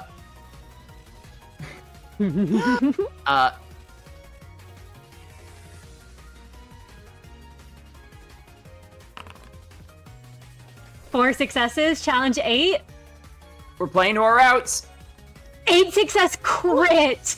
Despite everything, Prior, the cane comes in, and Prior, surging with strength that should not be under his skin. And you note, despite the fact that his skin is charring and burning, it has not broken open. As he brings the blade up, and the cane clashes against it, sparks flying into the air. I'll take my critical +2 dice. Yep, which is negated, I think, because of the... But you're not taking Yeah. a penalty, so...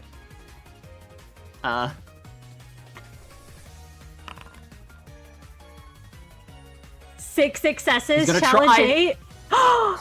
8. 9 successes, Challenge 8. You managed to dodge the second one. As I was saying, you won't take it from me.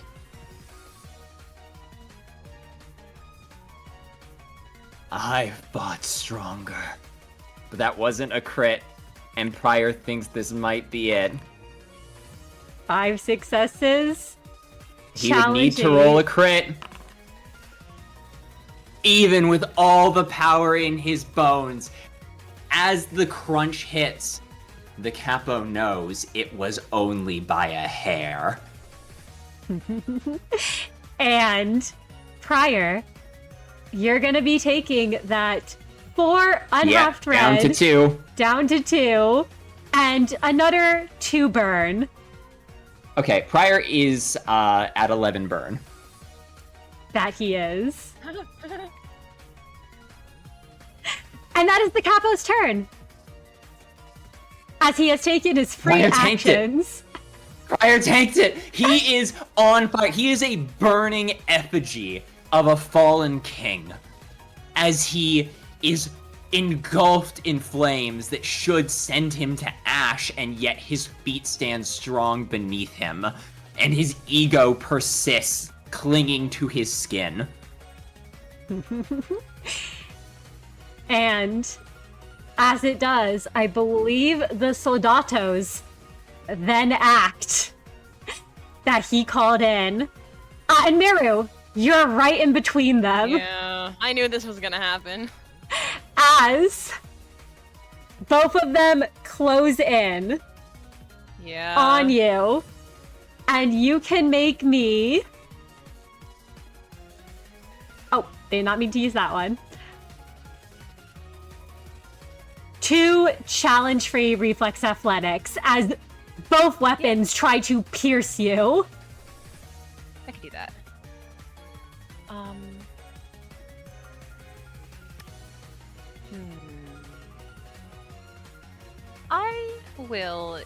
I'll use my desperation. I might as well while I'm injured. That's the time to use it.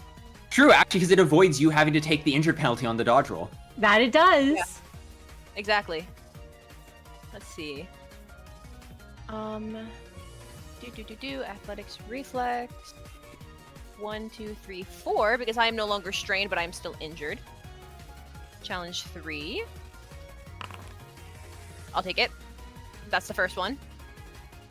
That's 4 successes. Challenge free. You managed to dodge that first one. Yup. All right. 1, 2, 3, 4. We're doing desperation again. Let's see. 1, 2, 3, 4. Challenge 3. Ow. I'll take that aggravated. That's fine. You take a point of aggravated sanity, but with 7 successes, challenge free, you do dodge both of these Soldatos. Yup. No, Merru, he's not playing any games. I mean, he's locked in on this Capo, but it's almost like his prosthetics. They've been working in like overdrive for so long he's so attuned to every tiny thing around him that when these Soldatos go to attack him, even though they're both attacking him basically at once, he's able to kind of like maneuver his way to where they somehow miss him both times, while still keeping his focus on that Capo. Absolutely. And as you manage to dodge them, we go to Berg's turn. Berg sees the state that you are in. And Berg, despite all his injuries, is going to... Berg, you need to self-heal, my son, my child. Yeah, Berg... Don't be a hero.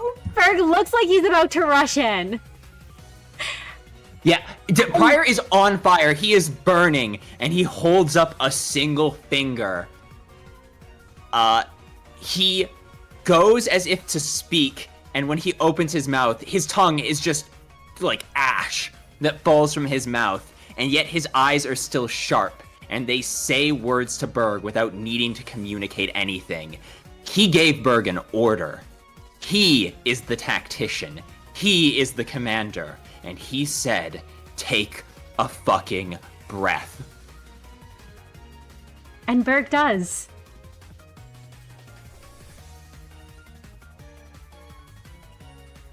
And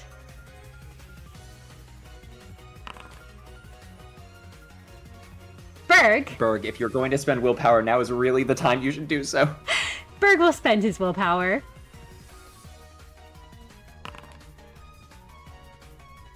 Berg is going to... That's going to be 5, 6, 7, 8. Oh, he rolled wrong, but that's okay. It's fine. That's the prior bonus. Yeah, that's the prior bonus. That's his dad bonus. Berg is going to heal for 5, 6, 7, 8, 4 points of health. Okay. As That's important. That does heal his egg, right? That does heal his egg. You watch as Berg's wounds begin to close. As for a moment, he basically just puts his hands on his knees, taking a breather, catching his breath for a second, as you commanded. And all of you resolve yourselves for what's about to happen, as you all gain... we're filled with resolve. Resolve, which you might need for the burn prior you're about to be taking. I tragically... Well, hold on.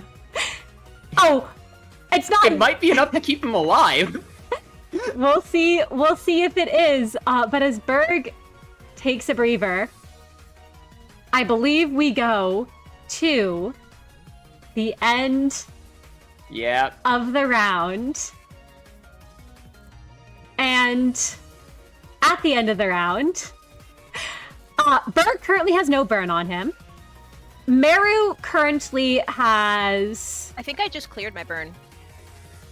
Did you just... I had one, and I had one, and then at the end of last round, it brought me back to being injured. Oh, yes. Then in that case, Merru, your burn is cleared, so you don't take any damage. Prior, you're going to be taking 6 unhalf superficial red damage. If Resolve doesn't apply, Prior turns into a pile of ash. If it does apply, he has 1 HP left. I will allow it to apply here as you use up your Resolve. His skin crackles and pops like a piece of plastic put in the microwave. Yet, he doesn't disintegrate. His skin is so tight around his bones, and you can see his veins crawling under his skin. His face has grown gaunt. The thorns remain untouched. But everything in Prior is shriveling, ashing. He opens his mouth, and as he coughs, you're pretty sure you see his organs, or at least some organs, leave his body in a plume of ash and smoke. But he still stands. Absolutely. And still standing. We go back. I have 5 burns still. Yep, you still have 5 burn. As we go back to, actually, yes. Oh, isn't it rounded down? Yep. So you have 5 burn. Yep. Merru, we go to your turn. Huh. All right. Well, Merru has to do something because of Justicia, which is he has to attack the Capo. Yep. Because he can't not do it. That's one of the things about Justicia. So Merru's going to attack the Capo. Simply. And of course, I don't care at this point. We're desperate right now.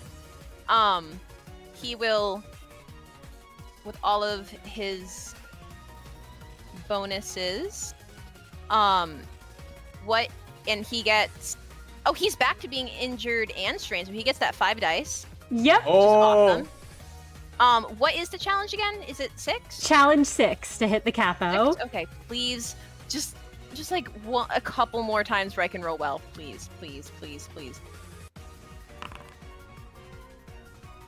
10 successes. You will take a point of aggravated sanity damage. We're getting so close. I only have 3 left until I corrode. But it's fine! It's fine. I still did well. So I've got 2 left, so don't worry. We're hanging on to corrosion land by a thread. Merru, you are going to be dealing. That's going to be a margin of 4 plus 4 is 8. The Capo, so that's going to be 4 unhalved black piercing damage. It would be 8, but the Capo does half it. That'd be 4 damage plus 1 from Pale. Yes, thank you. And as that extra from the Pale comes in,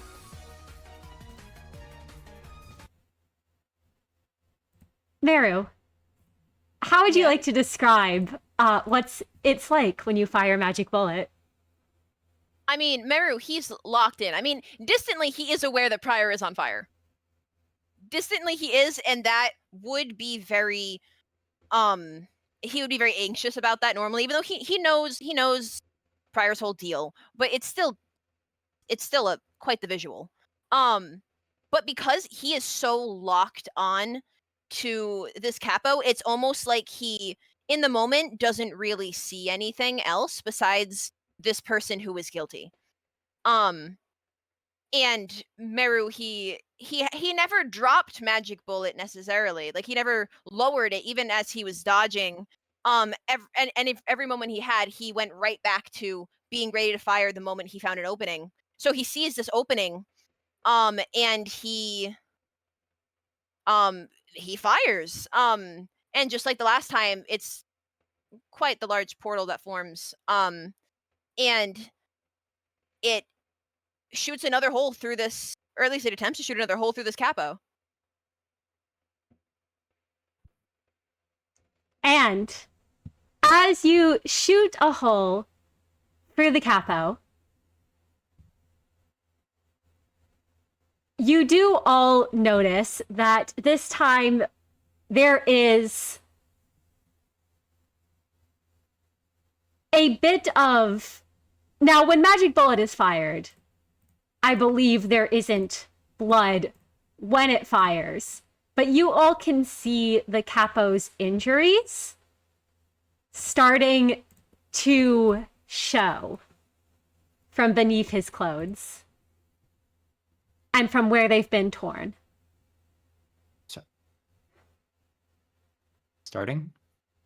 Starting.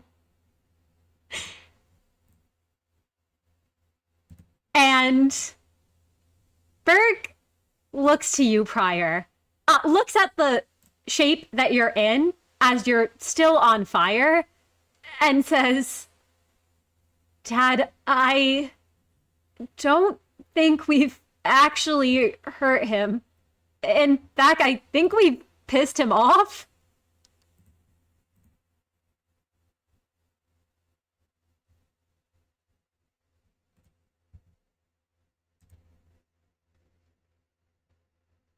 opens his mouth to speak, and like ash falls out of his mouth, and he closes for a moment and just silently looks back at the thumb capo.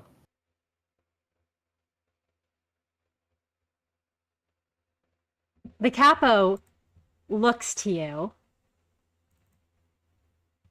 And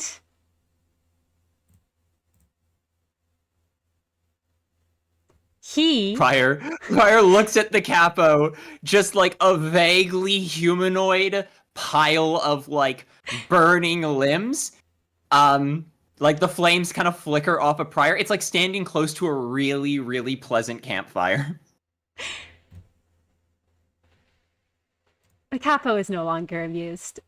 Prior, he I don't like that that's not a status symbol. That's not is going to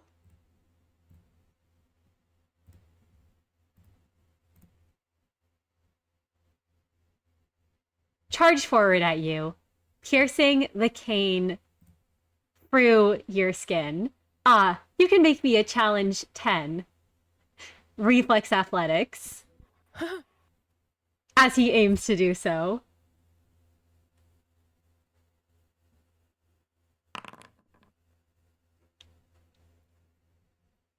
One successes at challenge 10.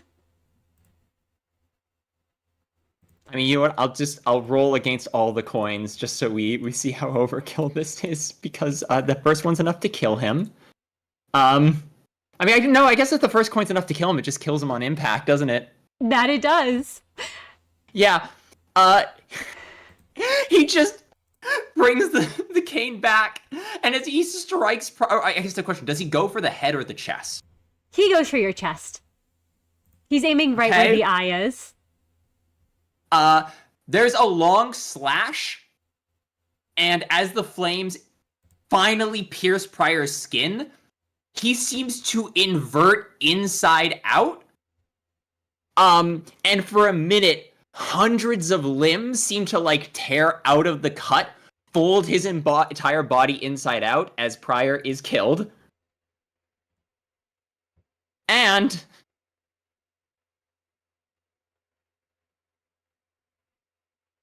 because his brain isn't mangled by the attack, he's going to immediately, from inverting inside out, extinguishing the flames with the weight of his own internal flesh, fold himself inside out from being inside out, and within moments he is standing again, his ego gear dripping off of him as he has been drenched in his own blood to clear his burn, and he is returned to a completely injured state.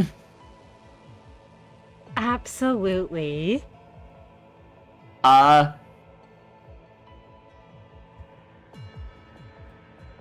Now. Yes. The capo watches that happen quietly. He doesn't look... Well, he looks a bit surprised. The slightest hint before he says, And I thought those were just baseless rumors. I think she'll be curious to hear that. Prior is in no state to take that ominous statement. He drops his hands to his knees and his chest, and he grabs at where his flesh was scarred and burned. Prior loses Undying. He can't do that again for today. No, he cannot. Prior is going to step back. Okay, are we technically outside of turn order for a minute? For the moment, you are all outside of turn order, I will say. May I make an understanding medicine check? Absolutely, you may do so.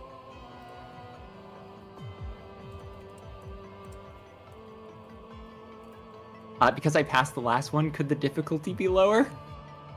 I will say that the difficulty can be lowered to...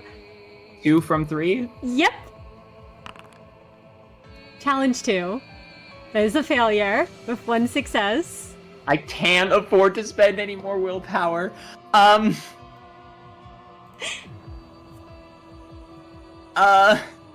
kind of have to. I kind of gotta know if it's even possible. If it's even possible to beat this Capo? Oh god, no, Pryor's so out of it. Okay, so the information I have is he has at least taken damage. He's taken damage. He has taken damage. It doesn't look like, it looks like the first thing to actually affect him somewhat was Merru's last magic bullet. You also know, Pryor, that if he does another attack like he just did to you, Berg and Merru aren't going to be able to get up like you did. Yeah. Merru looks injured, I should say. Merru looks injured. Yeah. Yes. Okay, Merru looks injured. And Berg is not in good shape either. Yeah, are any of Merru's wounds like grievous yet? Or is he just like right on the cusp? It's filled all, thankfully, with superficial, mostly from, like, you can see that he clearly has some kind of like burns going on. But he's not like actively like on fire or anything. But he is injured. Oh god, if Berg takes another... Wait, Berg's still hunted, isn't he? Yes, Berg is also still hunted, you know. Fuck. The Capo did not attack Berg. He's fucking gone. Yes, your son will die if he gets hit again by all 3 of those coins. Okay. Fuck it. Alright, Cinna, fine. You know what? You wanna fuck it? You wanna go all out? Okay. I'm gonna pull the pin. I'm gonna pull the pin. This is why. Pryor, standing there, turns to look at Berg, and there is this glassy, ancient emptiness in his look. And Pryor tries to forget that he is speaking to his son, that he wants to impart good moral lessons on this young man who looks up to him, because in this moment we cannot afford to be moral. Berg, I'm not just asking you to stop holding back. I need you to treat this man with the same vitriol and violence that you would treat anyone who threatened Neo. Do you still remember what I taught you? Berg takes a deep breath and nods his head as he says, you know, it's not that I haven't been trying. I've always tried my absolute hardest, you know. I tried and I tried and I tried, but I could never get it right when I tried, because I could never beat you, not in a way that mattered, but after so many years, I learned to let go of it. The fear of being broken, the fear of being cracked. I don't crumble anymore. I don't worry if I'll die. All that is just a distraction holding me back. And Pryor, Berg walks past you. When something Pryor steps out of the way. unbreakable stands in my way, I don't try anymore. I don't need to. I forget that fear. I forget effort. I forget failure. I forget that I don't like to kill. It just becomes a chore. Like any other. And Berg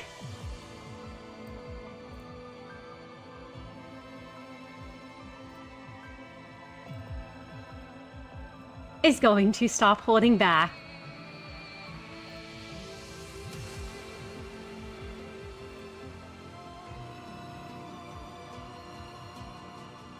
Berg will heal to full. He will gain the No Mercy condition on all skills. And he will gain 2 skill slots with 1 additional skill slot each round.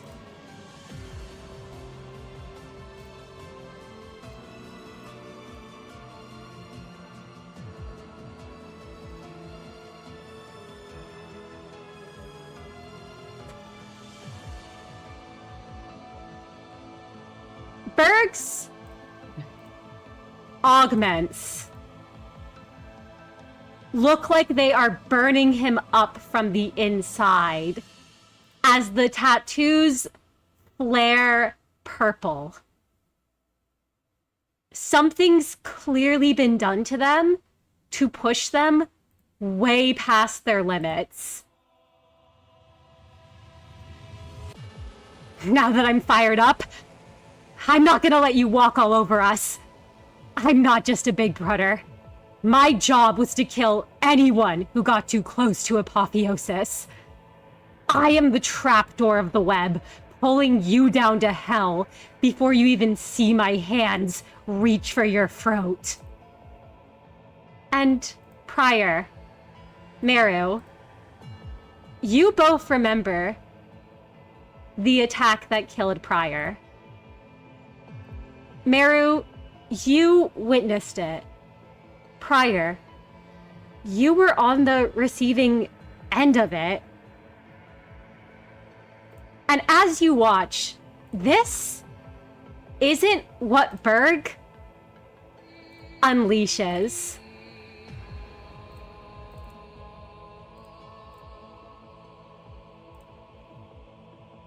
As Berg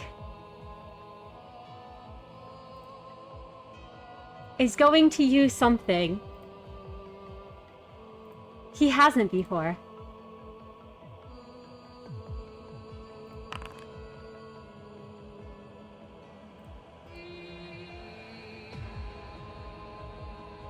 With a 12 success crit, there is a blinding blast of energy burning him up from the inside with one intention: to kill whoever stands before him.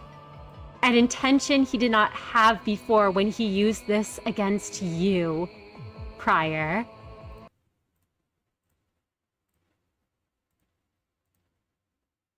Prior is a better man than he used to be. And yet, for all the horrible things he did, Berg asked him. Berg begged him once when he was a little kid to make him strong. To make him strong like Prior.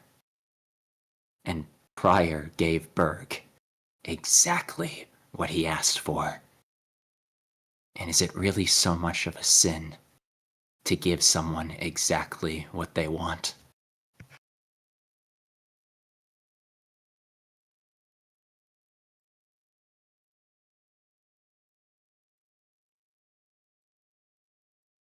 Berg is now staggered. Your son slumps over, panting, his entire back shaking as his hands tremble and clutch at his knees. Sweat drips down the side of his face. His sunglasses start to slide off, and those chains rattle. I think it's over. Excellent work, son. You did as you were meant to do. He looks up at you, Prior, and there's a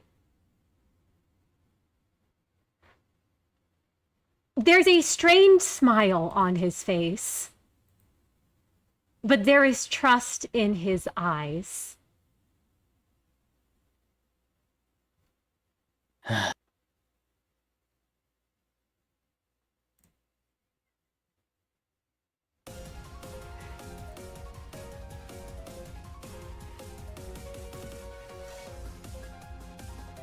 No, no, no, Senna! No, Senna! No! Oh. Fuck you! And when the light clears, you all can see a blaze. Right where Berg hit that attack, the Capo stands there, unaffected. What almost looks to be flames licking at his form. He steps forward. Detour tail! This is the detour! Oh my god. And the You're flames evil. die down. His hand reaches for his coat. It pains me to have to debase myself by resorting to this against an inferior foe. And Berg, as strained and shaken as he is, as immovable as he is, takes a step back on instinct into you, Prior. And Prior, you can tell your son is frightened. There is an expression on his face, not unlike the one he used to get when you would tower over him.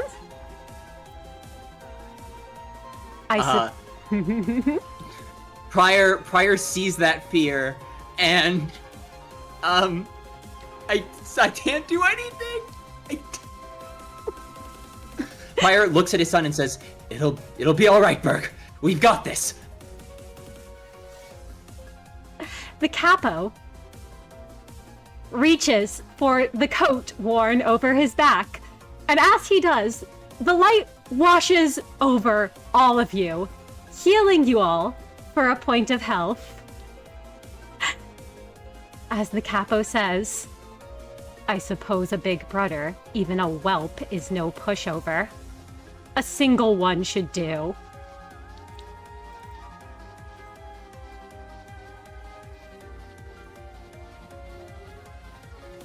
And a ring forms around his coat as he sweeps it off his shoulders and towards Berg.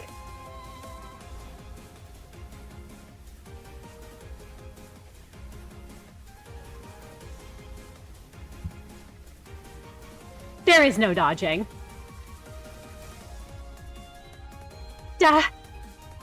Berg is cut off mid-sentence.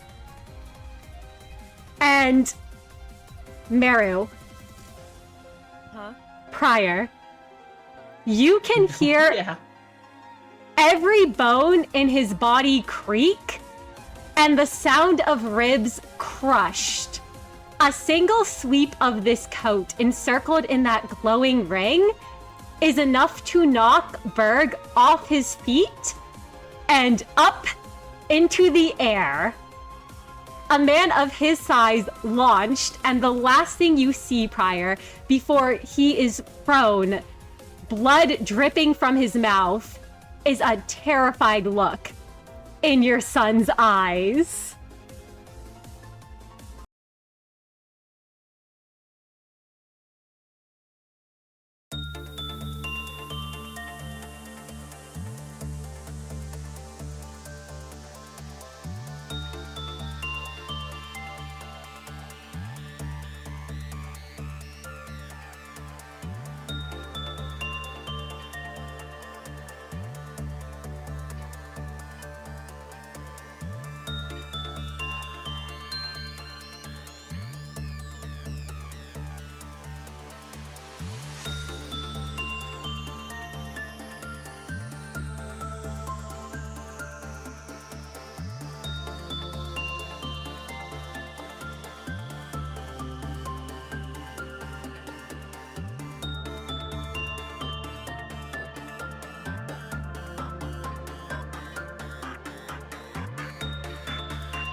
The Capo plants his cane on the ground. And Merru, Prior, you see 2 rings appear around it. Impressive. One wasn't enough to atomize him. I'll correct myself.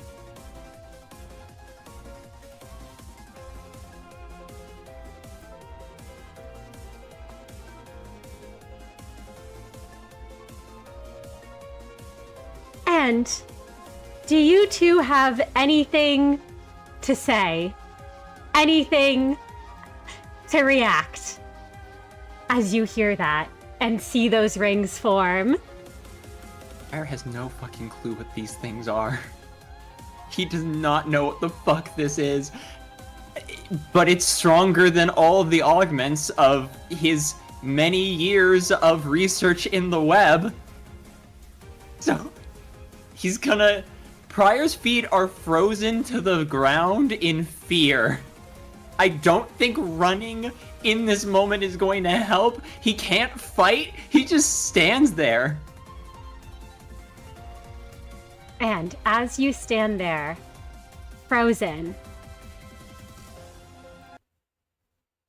you all see the lights of the RV turn on and hear the beep, beep, beep of the RV as it starts backing up.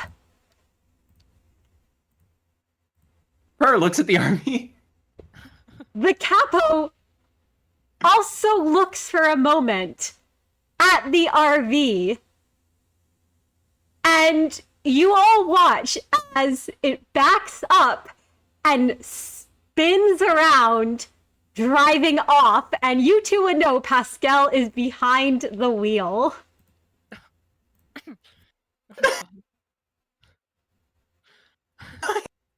Pascal's seen enough! Pascal is like, they're cooked! I mean, Pascal's like, I'm leaving with the supplies! I mean, kind of real. You did tell Pascal if anything happened to get out of here with the supplies. This is true. Okay. Prior looks up the wall and sees if Merru is looking at him.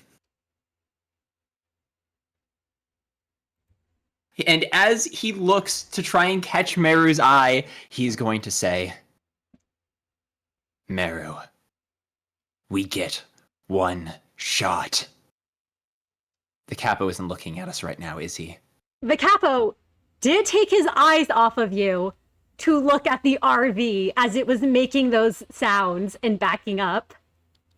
Prior swings life for a daredevil to his side, brings it behind his back, sheaths it, touches the ground with both his hands, flexes his feet, and says, Managers! Retreat!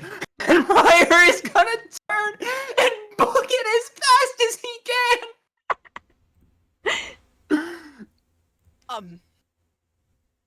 Run, Merru! Fair. Run for your life!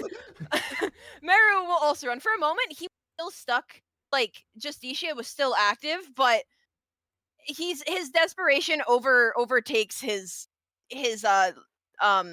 Justicia, and he I can't move my little nugget, but he books it. He books it.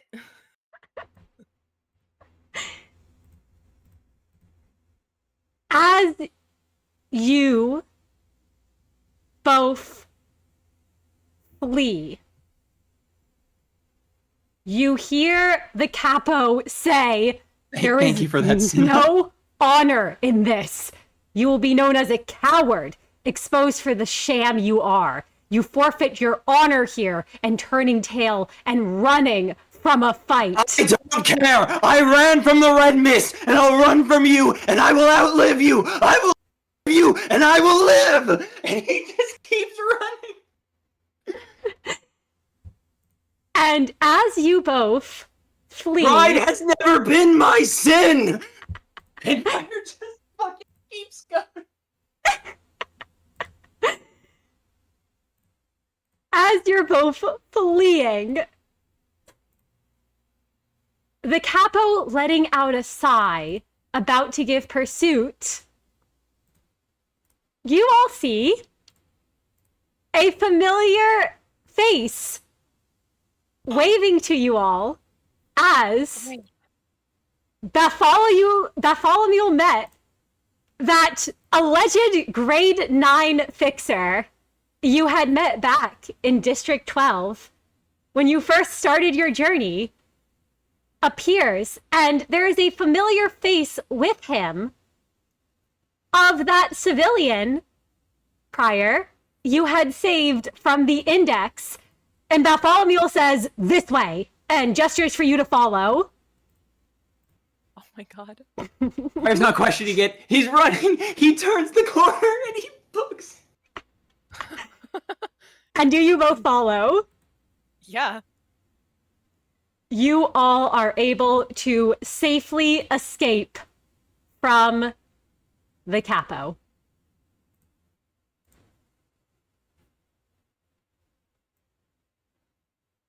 And find yourself ushered down one of the alleyways and are able to at last catch your breath.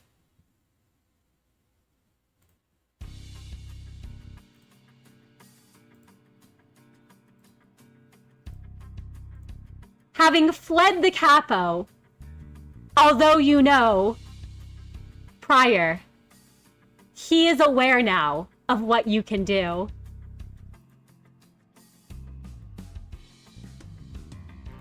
Okay. Prior puts his hands on his knee and he sucks in and gasps for air. Oh, goodness. Thank you. I didn't think we'd ever meet again. I really didn't think we'd ever... I remember you too. You lived. Bartholomew looks at you, Prior, and says, "I did not expect to meet again either.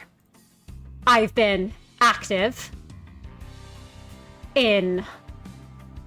well, at this point, I'm not sure whether to call it a nest or the back streets. It's kind of all the same in a fallen wing. But yes, I found this one," and Bartholomew looks to the civilian you had saved and says, "Being attacked by members of the Index.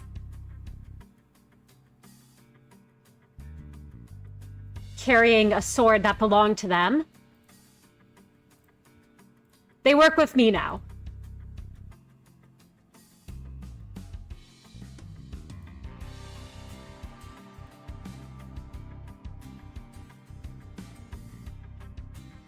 And the civilian looks to you, Prior. Prior his shoulders drop for a moment. And he looks between the two and says, I'm glad my actions were able to save at least one life. I'm glad you've done your best with the day you were given." The civilian turned fixer nods at that and smiles and says, "I thought it was my last day, but it seems now I can give others more than one." Prior smiles. Because that's all he ever wanted. And then, from his smile, he suddenly straightens his back and goes, I guess your performance in that fight maybe was worth a new rank for you if you've got people under you. Bartholomew kind of just laughs at that and says, I've never cared much about rank. Yeah, I got the sense for that. And there's Merru. like a twinkle almost in his eye at that, and you have a feeling that perhaps some of these fixers you have met on your journey may have more to them than you'd expect. Prior turns to Merru and goes, Merru, are you alright? Merru is currently catching his breath. He is very he's not injured anymore. He's one thing away from being actually injured, capital I. He clearly does look very strained though, like he's kind of clutching a bit at his head. Not Prior's taking off Justicia, but he's clearly not doing great.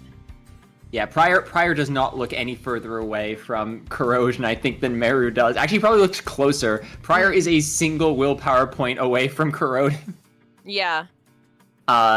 He looks at Merru and he goes, he clearly doesn't know what to say for a minute, so he just goes, how's your ankle?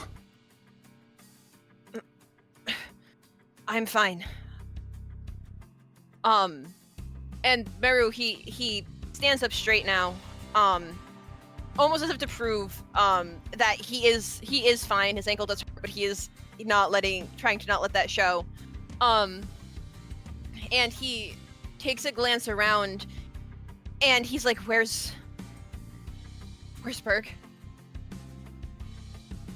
The word hits him like a sack of bricks because Prior was so hyper-focused for a moment on just getting Merru and himself out. He had literally just blocked Berg off from his mind. It was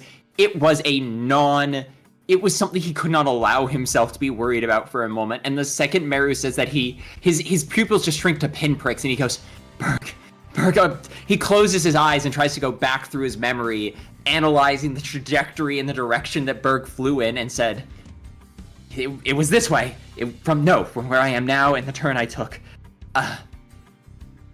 He doesn't know what to do with his hands, so he reached out like he's going to grab Bartholomew Met, realizes that's a horrible idea, and just holds his hands in front of him and just goes, my son, he was fighting, he was thrown by those rings. I've never seen a singularity like that before. Did you see him go? Did you see him land? Bartholomew kind of blinks at that, looking a bit confused, and says, rings, right! I did see something get launched, and Bartholomew kind of turns and points in the direction Berg was launched in. I would say I can never repay the debt of helping us there. That wouldn't even begin to get across my gratitude. Thank you. If we meet again, know I will do everything in my power to help you. Bartholomew Met just nods and says, well, I'm a fixer after all. It's our job to help. And be where we're needed. And as he and the civilian you had saved begin to walk off, he says, I hope you were able to find your son.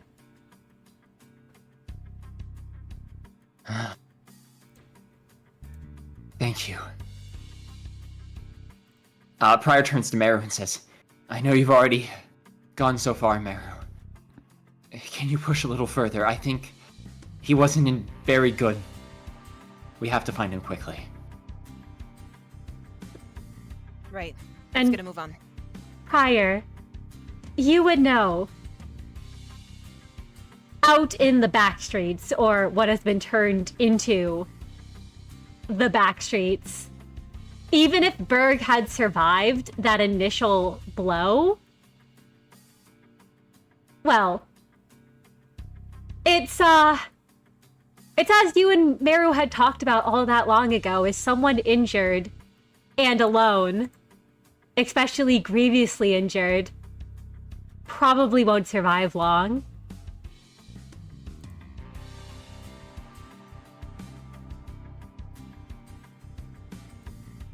Prior has to search with all the speed he has. And can you both make me an intuition awareness roll at scaling difficulty? Would it be better if I'm because I think Merru has a higher roll than Prior does. Please let me assist you. Please Yes. let me assist you. And you both can heal a point of sanity damage as you feel the light wash over you. That's actually so huge right now. That is kind of huge. Intuition awareness. You said intuition awareness? Yep, intuition awareness. Awesome. Okay, why is my sheet getting all second? It went behind the sheet. Okay, weird. Add prior. Scaling difficulty, let's see. Okay. 4 successes. Yes.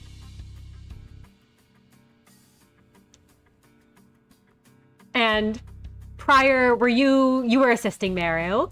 Yep, I gave that +1. Actually, Yes. we gotta find Berg fast.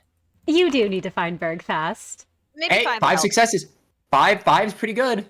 5 successes. So, with 5 successes, Merru, you, I imagine, are searching around Prior assisting you. You know he was launched. You can't imagine it could have been all that far. And I will say, given your 5 successes, you are able to see it before it hits you. No, Sinha, No? Can you both make me please, a Sinha. reflex athletics check Yeah. at challenge 5? What? I'm so confused. Okay. I'm gonna push. I'm I am. desperation. Is this a new scene? This Or counts as the new scene. okay, so I don't take the perpetual injured from Neo at least. 8 success crit. Prior needs to find his son. I don't give a shit if the fucking Capo is coming at him. Prior is gonna dodge and run. 6 successes, Merru. Yep, just made it.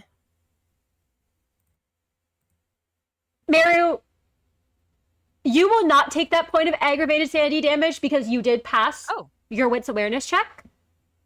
Oh, awesome. So you were able to see it in time. So I will let you negate that. Cool. And you're both able to dodge out of the way as a purple blur runs at you both and crashes into the wall instead of hugging either of you. Oh my god. I guess. Prior dodges, grabs for his blade, and he was about to go for a lethal strike. Prior was about to go to chop whatever was coming at them's head in half. And he releases his hands off like for a daredevil instantly. Oh my god. And- Well, Merru, I guess, saw this coming, so he's able to he sees something coming. He doesn't necessarily recognize it as Berg at first. He just sees purple blur and goes, "Oh no!" and dodges.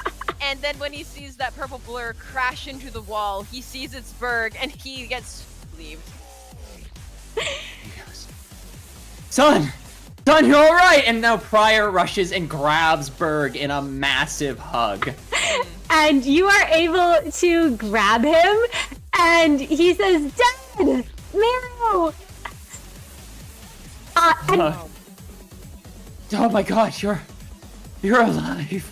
You're alive. And Pryor cups his, like, face, his cheeks in between Pryor's hand and, like, squishes him, like, between. And he goes, you're alive. And what is Berg's condition currently? Berg looks to be in fine shape. It actually looks as if something has healed him up. There are not... You all saw when he was hit by that coat with the ring. It sounded like his bones were broken, and you all saw the blood pouring from his mouth and the condition he was in. But it looks like he's been fully healed. There aren't any injuries on him at all. You're fine.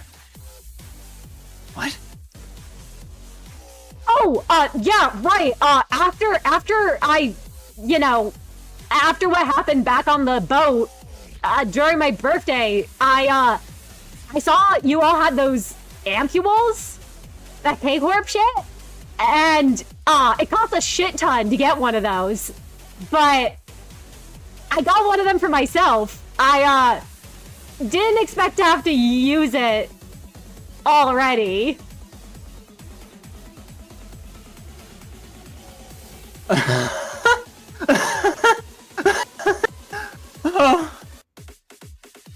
Oh. I could have gotten you such a discount on those, son. Wait, what? His eyes kind of widen at that, and he's like, wait, shit, you could have? Because I had to spend so much on that shit. In this case, it was a very worthwhile investment. Yeah, no, and Pryor, you notice that while Berg has been healed, he is still shaking very badly. And you have a feeling if he hadn't had that on him, you may have found him in a very different condition. Oh,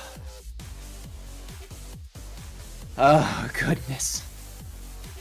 We can't linger. And he, like, goes from hugging Berg to, like, keeping him at arm's distance, his hands on Berg's shoulder. He looks him in the eye.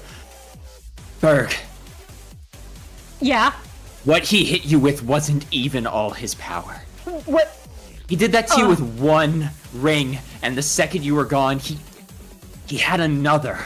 I don't know what that means, but I'm gonna assume more is worse. Shit, wait, he had a... Berg's looking at you, Pryor. And he lowers his voice and he says... Dad, I don't know what that was, but you know the sort of hits I've taken before. And I imagine you know very well, Pryor, given you were the one to inflict some of those.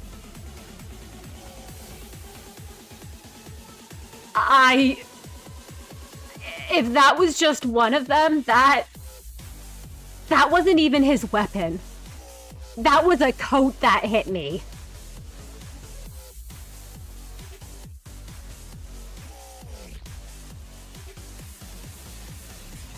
Pryor, like, takes a deep breath and goes, "It seems the city has moved on from what the web was once built to defend against.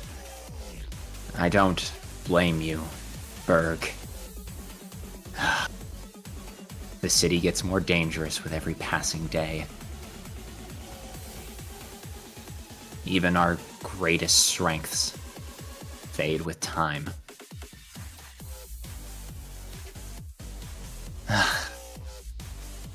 We have to split up, Berg. You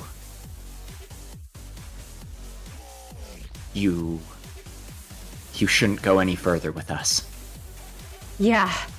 No, I was thinking the same thing. If we get jumped by that guy again, I'm pretty sure we're just fucked. I'm gonna book it back to L Corp and I'll try to get him off your tail. Berg, if he hits you again, No. I'll be You're fine. fast.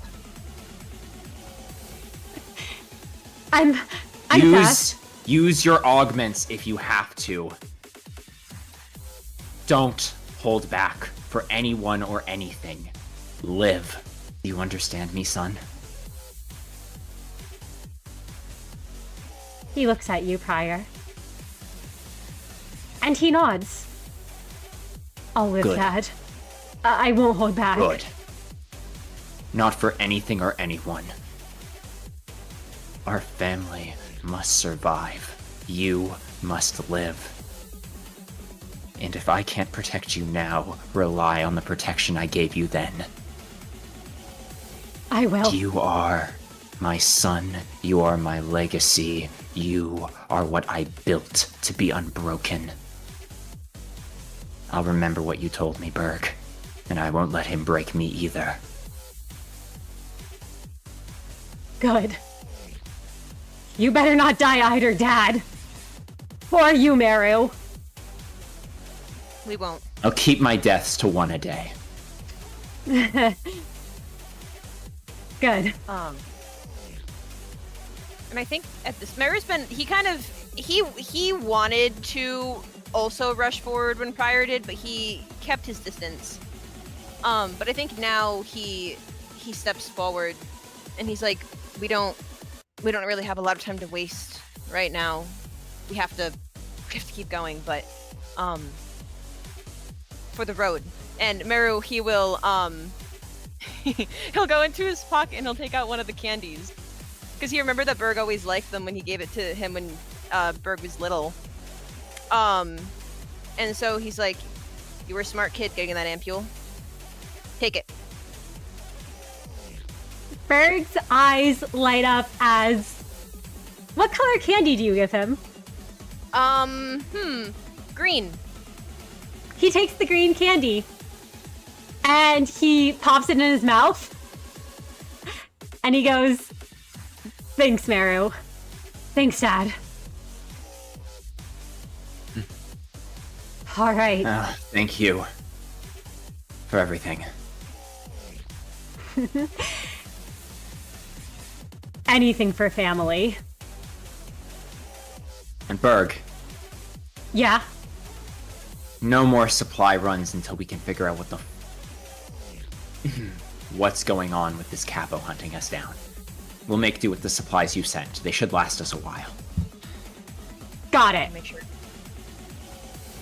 Oh, he looks to Merru. You just said I can make sure of that.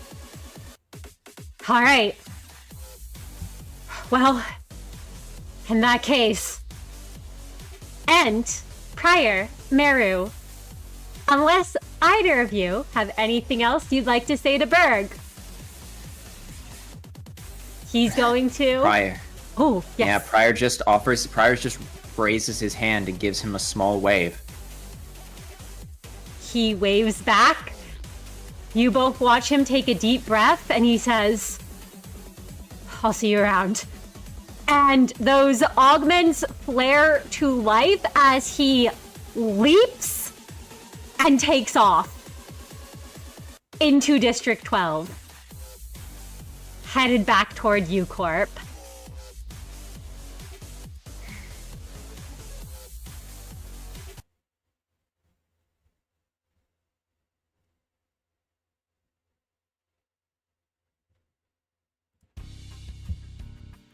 Leaving the two of you alone in the back streets. I've never... No, we can catch our breaths after. Shit, Pascal! Prior is going to grab his communication device. Absolutely. Would you like to contact Pascal in the RV? Yes, Prior immediately taps the call Pascal button 12 times. The RV will pull up to your location after a couple of minutes, and do you both head back into the RV? Yeah, Prior dives. Prior does not wait. Yeah, I imagine Prior and Merru are the same in this one. That the second the RV stops moving, maybe even slightly before it does, Prior throws open the door, jumps in, and basically like tells Pascal to floor it. And you both are able to make it back to the facility without issue. You can only hope for the best with Berg, wherever he is at the moment.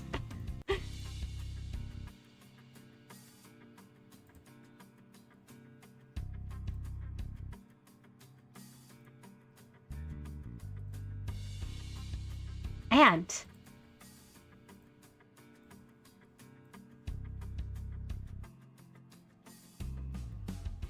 the two of you arrive outside the facility.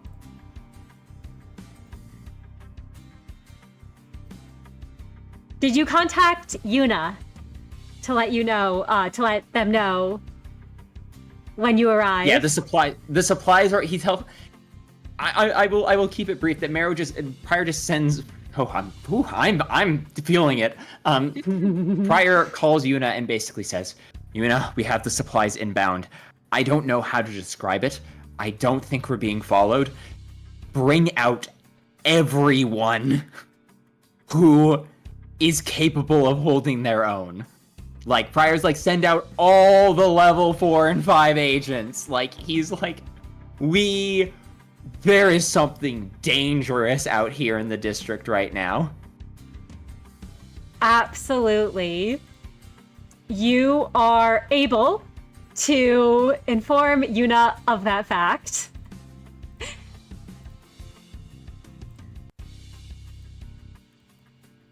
And when you all arrive there, you see... Oh.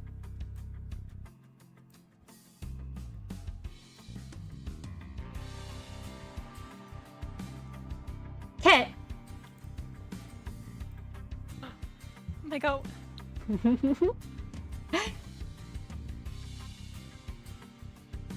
Along with the rest of the level 4 and 5 agents coming out, and behind them is Yuna. Yuna.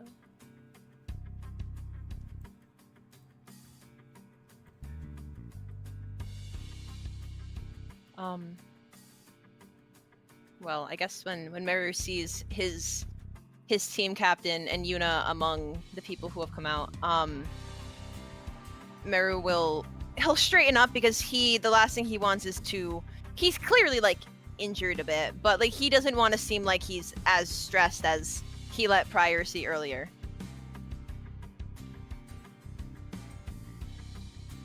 Kit waves to you, Merru. And Yuna looks at all of you and says,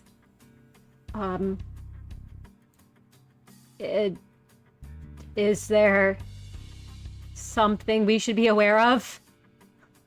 Prior looks over his shoulder, and assuming you're not going to change the music on me again, Prior's going to say... The music hasn't changed. Thanks, I'm glad. Prior is going to say, you can send out the clerks. We don't even have time. We shouldn't linger for very long. Something. I don't even know how to describe it. There's no time to describe it. There is someone truly dangerous prowling these back streets. Yuna just kind of sighs and looks at you both and is like, all right, I won't ask. I should have expected you all made more enemies out there. And Kit doesn't even remark on that. Kit just kind of walks forward with the clerks following them.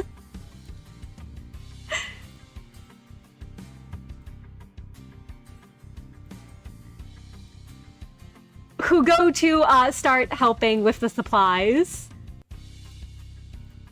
Pryor just immediately goes to start helping the clerks because that's who Pryor is. He's just going to tell Yuna and Kit, you can watch the footage probably from Pascal. Come on, I'll help you two unload this. In fact, I'll help everyone unload this. Come on, everyone, work together.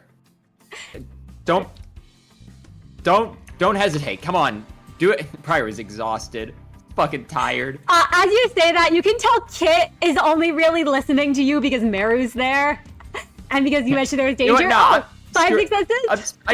5 successes. Yeah, he's mostly directing at the clerks. Kit can tell Pryor's tired. This isn't one of his normal speeches, but it's not like the worst one he's ever given.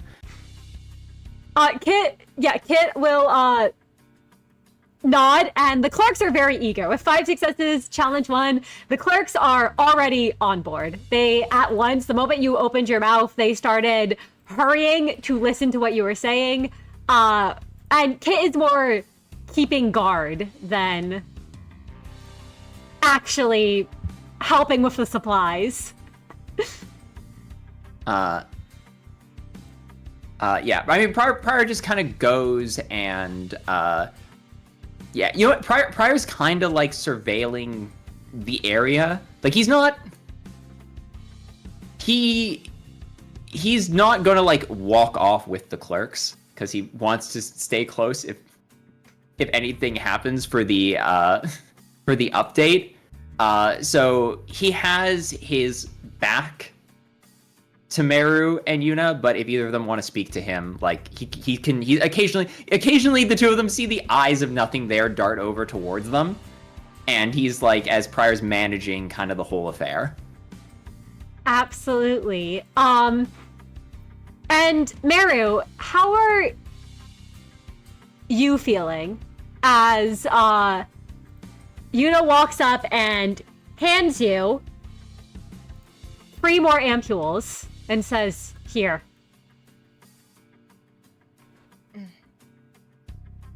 Thank you. Merru will take them. He's not usually the one who carries the ampules. But he'll pocket them for now. And then as he does so, he frowns a bit. Because now that Yuna's right in front of him, he wants to ask them how they're holding up, since he didn't exactly, have a chance to ask much of anything when they contacted him. But Pryor has his back to them, but he still has ears.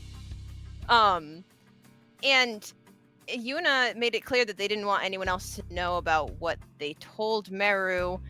And it's why Merru himself it's one of the reasons why Merru hasn't confessed all of his worries about everything to the other managers. So he tries to think about what he can do to ask Yuna about how they are without alerting Pryor or like making a scene or anything. And while he does so, because his hand is already like in his pocket, he will pull out another one of his hard candies, because he kind of uses them as a way to, one, curb his hunger whenever he finds himself, craving anything he's better off not having. But it also calms him down. It's like an added side effect. And it's much better to use to calm him down than smoking the magic bullet pipe. So he tends to do that. But when he reaches into his pocket, because he obviously can't see inside of his own pocket, he accidentally grabs a red candy, and he doesn't like the red candies. So he goes to put it away. And that's when he gets an idea. And so he'll grab a handful of those little hard candies and stare at them, because he tends to pick a color and then only eat that color until it runs out. So right now he only has yellow, red, and green. And as he gets this idea, he'll put the yellow candies back into his pocket.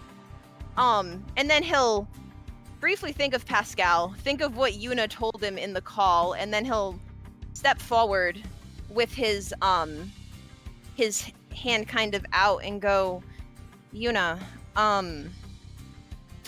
The accident, from what I heard about, must have freaked you out. Yeah? You've never seen that up close before, if you don't count the, that other stuff. Candies help me from stressing. You liked one of the ones I gave you. And what kind of manager would I be if I didn't at least try to keep an agent calm? You aren't in my department, but still. And then he'll kind of reach his hand out further towards Yuna. And he uses his other hand to pull at Justicia, which is like, he sort of has to force a finger underneath the wrapping to lift it up this time. But he's able to lift it up enough to properly look Yuna in the eye, and hope that they get what he's trying to do here. It's, in his mind, it's simple: green or red, good or bad. And he's bad at telling how Yuna is by subtle facial expressions, so this roundabout method will have to do. And Yuna, when you say that, says, yeah, it freaks me out pretty bad. I mean, not to say people didn't die at work then, but this place seems a lot more dangerous.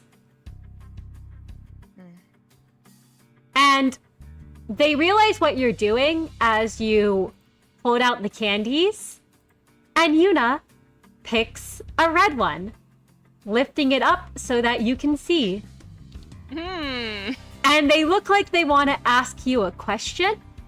And would you like to make me I would say, intuition,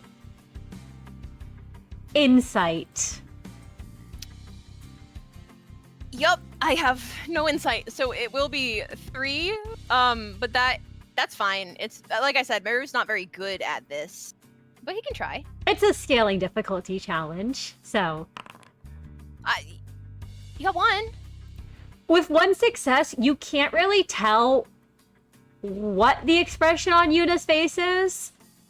They aren't trying to hide anything. You can tell Yuna...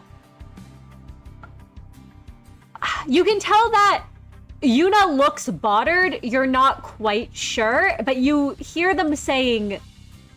You know that they're saying, for what they picked, that things aren't going well. But you're not really sure just what is going through their mind as Pascal flies over you both. And... Holy shit. Holy shit. When does a little flip. Actually, when Merru hears Prior say holy shit, even though Pascal is in front of him and Yuna, that's Merru realizes, okay, yeah, no, Prior is still kind of paying attention. Like, it's just more proof that that's true. And so Merru will nod a little bit, and he can tell Yuna's caught on to what Merru was trying to do, and that this isn't good. Yuna chose red. So Merru can't just walk away like this. So, and he knows that he can't leave. He can't. So he'll turn to Prior, and then like kind of peek over at the agents and all that. And with some quick thinking, because he sees everyone trying to unload the supplies out of the RV, he just goes, hey, Prior, do you think you could go over there and help unload the supplies? I mean, I know we got a lot of people, and Kit is very capable, but they probably could use any extra help they can get. They like you way more than me. I don't think they'd like me going over. But it'll make it go by a lot faster, because, we don't have time, really, to just stand around. But Yuna's weak as hell, we all know this. So they can stay with me, so they don't let a box fall on them and crack their ribs or something. Yuna's glaring at you, Merru, at that. Looks very offended. Merru is ignoring them. And the Merru goes, they wanted to ask me, about the available ego in my department anyway. Because I'm better at assigning gear to people than the rest of you. So, can you do that while I do this? Prior looks back, and he's like been paying like a quarter attention to their conversation. And he's already like directing them. But Merru has never steered him wrong yet. So Prior like speaks like he's going to object, and then he makes a decision to close his mouth, take a deep breath, and say, "If that's what you think is best, Merru, I'll go lend my direct aid." Thank you.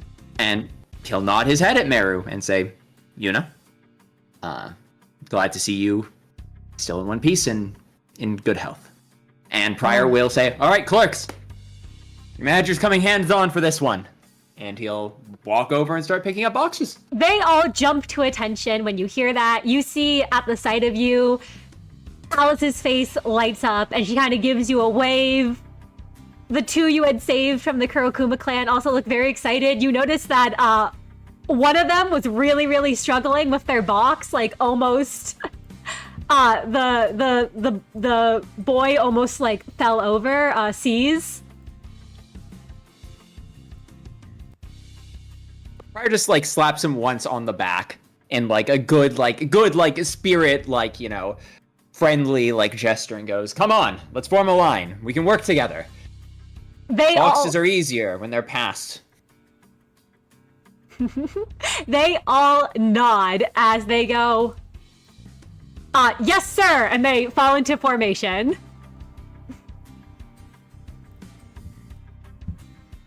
And Yuna looks to Pascal and says, "Pascal, go stay in the RV and take this." And Yuna takes out their communication device and gives it to Pascal, who flies back to the RV with it.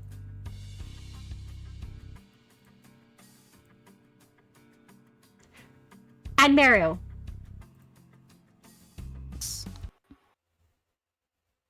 The moment the two of you are alone, Yuna grabs your wrist to yank you closer and brings you a ways away from the rest of the clerks and agents here. You've noticed you've also moved away from the facility itself into like a private area. Not like out of, like if you needed to scream and get people's attention, you could. But it's somewhere away from everyone else. And Yuna looks at you and says, "You don't have any electronics on you, do you?" My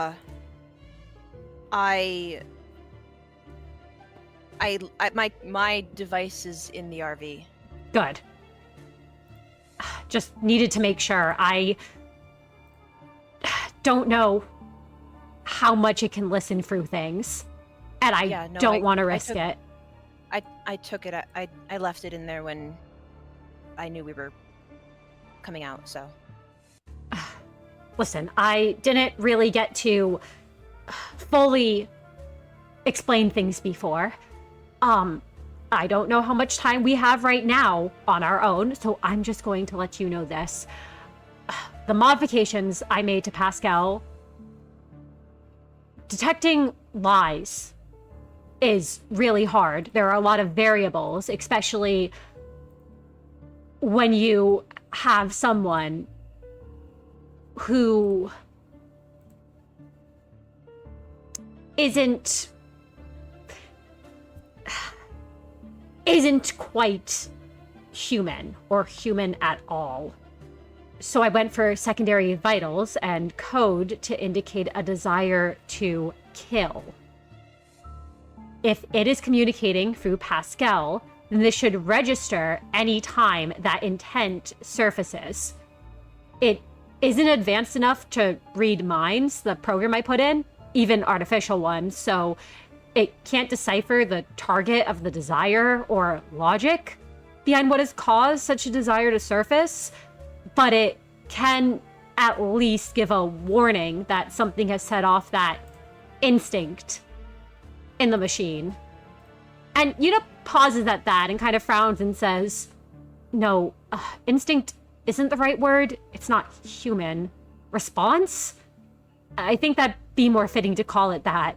But the point is, if you see it flash red, it doesn't just have to be when it's talking. It might just be any feeling. It's a response that it has an intent to kill. Huh. Merru is quite concerned. But also, I mean, it's not like he didn't have an awareness of this. And I think actually because they're alone and Yuna is like the only one who seems to be on the same wavelength as him right now, he'll sigh and I can't exactly say that I'm surprised. And his voice is notably not as steady as it was before when he was speaking. And he'll say, before we left, I tried to talk to Miss Ange alone, and not even it was just I just wanted some answers to something, but the way she responded when I asked if she would kill me under certain circumstances was unnerving. And I knew she wanted to kill me. I knew it. I was right. Okay. I knew it. Okay. That's good to know. It's good to know. And he'll make another sigh after that. And getting that off his chest finally to someone feels a little relieving, but he doesn't like the idea of involving Yuna, who is one of their weakest agents right now, in on this so heavily. Even if Yuna already involved himself, Merru doesn't like.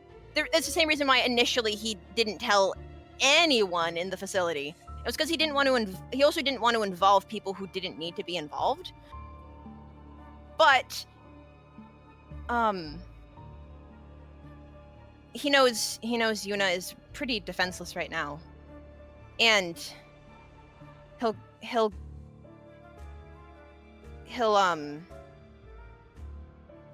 think for a moment and then look Yuna in the eye and say, "Listen, Yuna, if you ever feel scared for any reason in that facility, you can go to my office and you can tell Kit. Kit will probably be there because a lot of my job is watching series. I'm in my office a lot, so Kit having my job, they're in my office a lot. You can tell them that I specifically am asking Kit to keep an eye on you, okay? Kit is one of the few people who I think is more reliable in a fight than myself, and I am very reliable. So they will look out for you, especially if you say that it was on my order. It doesn't even need to be on my order. Kit will do it if I ask, but especially if it's in order. But don't let Kit know about the situation unless things become dire, okay? They're the the type to walk up to someone in charge and just ask what's up. It's great working with me. It's how they became my team captain, actually. But it would be really bad if that happened with Miss Ange. So don't tell them unless you need to. Okay. They will keep you safe. Well, I guess I have no choice but to take your word for that. Yuna just kind of sighs at that. And Merru, you know that Yuna tends to not look people in the eye, but they do actually meet your gaze, or rather what they can see of it.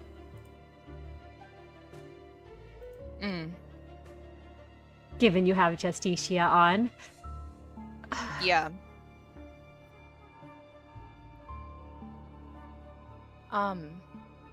I just remember, always watch for the red.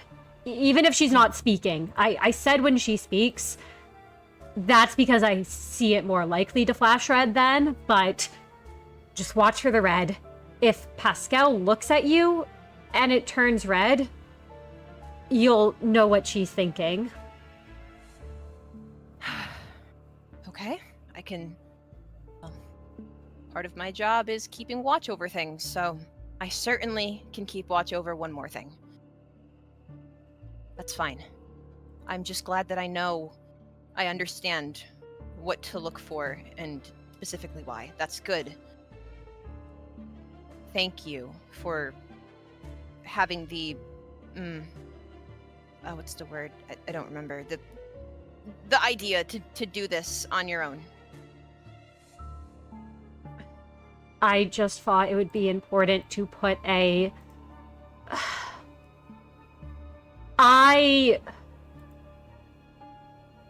Yuna looks very hesitant to say anything, especially because you all are outside the facility right now, as they simply say, I thought it would be important to make sure there are checks in place. I can't discern what causes the intent to do so, especially not being there, but it at least means if you are all communicating, you can see what triggers that response. Right. That makes sense. That's good. Okay. Well, I will certainly do that. And like I said, Kit will watch over you if you need them. Don't be afraid to ask. But I will keep that in mind if it comes to it.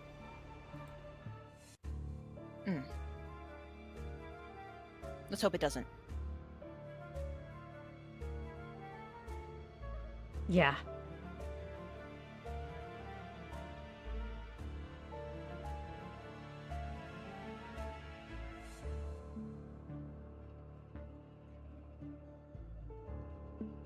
Merru has nothing else to say, honestly. And Yuna also looks as if there's nothing else for them to add.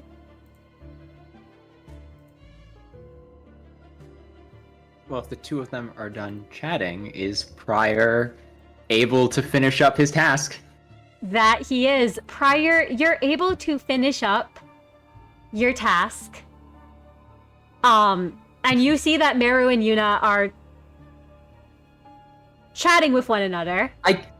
Can I make like an insight roll for like the vibe walking back into this room? I feel like there's some energy Prior's returning to. He's not very insightful. He is a rather bad at reading those complex social cues, but I feel like even he might be able to vibe out a feeling here. Yeah, absolutely. You can make an intuition insight at a scaling difficulty. Second best result he could get. 2 successes. There's something off about the vibe here. There's clearly something off about Merru and Yuna, but you're not sure what it is. Both of them, I imagine, look fairly tense about whatever they're talking about. Pryor comes back in and says, you know what? Honestly, Pryor will make his best guess for what's wrong. He'll turn to Yuna and say, that much of an issue that we might not get another supply drop for a while? Hope it hasn't soured the mood too much. Huh? Oh, and Yuna's gonna roll something that I don't believe Yuna has rolled in a while. Give me one moment. Careful, they're rolling against a whole difficulty too. I think I know exactly what you're... 5 successes. For this subterfuge conviction, and Yuna simply says, yeah, I mean... Yeah, no. It's a bit of a hassle, a bit of an issue. I mean, even if we'll be fine for a bit, who knows how long it'll take, right? But it's fine. We will be fine. I mean, I've already told you how to best ration things if need be. Kit also already knows the whole rundown. And on our end, we'll also be fine. I am built for this, so just do what I said, okay? Yeah. I will. Stay safe. You too. It was a pleasure to see you. You as well, Pryor. And Yuna will turn. Oh, tell Queen of Hatred I said hi. I would much rather not go anywhere near that thing's containment unit. No, we're not. We cannot have Yuna go near a Va. They have no ego. Not yet. I mean, Tell we were my team. discussing Tell that, my. Tell my team leader to go tell Queen of Hatred. That's more like it. I will tell your team captain to go tell Queen of Hatred. And No, don't call her that. Call her Queenie. I am not calling that. Do you know what that thing did, Pryor? Do you know what that thing does? She is less likely to do it to you if you call her Queenie, I will say that. Well, I suppose... Just word to the wise.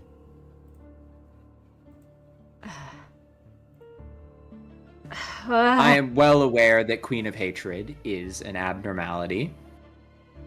And that she is incapable of holding back to the same level that I am. But I have never met an abnormality with her desire to protect others.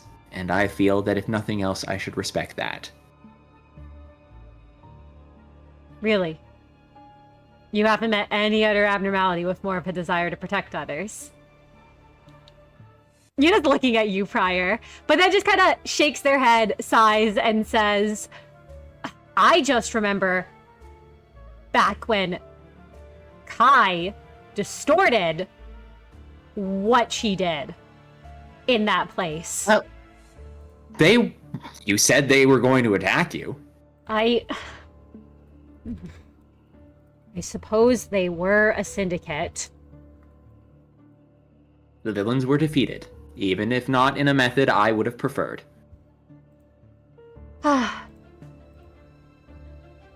Yeah.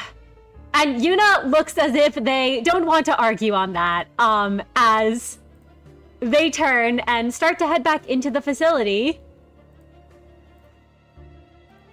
Well, we should get going. We don't really have much more time to waste. Pryor looks like he wants to follow Yuna into the facility. Something about Yuna's glare just sent a wave of guilt down Pryor's back that he really just suddenly didn't like. And he does really want to see Ange, but with that Capo We have no yeah, time. Prior. We Yeah, have no Prior. time for Ange. I'm sorry.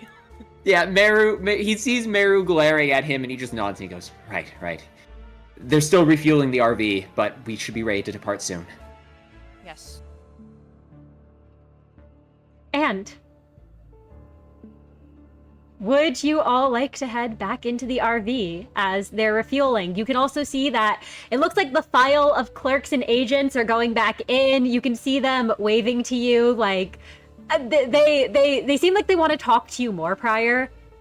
Like they all look like they really, really want to stay and talk to you, and Kit's kind of having to usher them, like, come on, we don't have time. You can talk to him later. Aiden, I know you want to be an agent, but you can talk to Prior later about it, as like Kit shuffles the rest of them back into the facility. Prior, like, standing on, like, Prior is doing he's doing like the dictator wave from the side of the car as he like gets into the RV, like where you're hanging out the window, waving with one hand, smiling. Do you mean like my the God. Queen wave, like the Regal? Yeah, the Queen, like the rotation from the wrist. Oh my God. Merru, when he sees Kit, he'll just call it a thanks, Kit, and then step into the RV, and when he sees Prior waving, he's just like, can you get back in here? They're just clerks. Close the window. They're Close just the window. clerks today. Prior closes And the they will window. be just clerks tomorrow. Close the window. Thank you. We don't have time for that.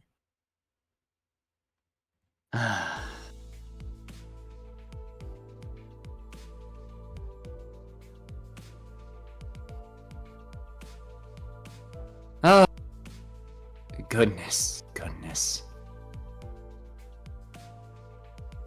All right, well, as soon as the refueling is done, we'll be able to have Pascal drive us to the rendezvous point.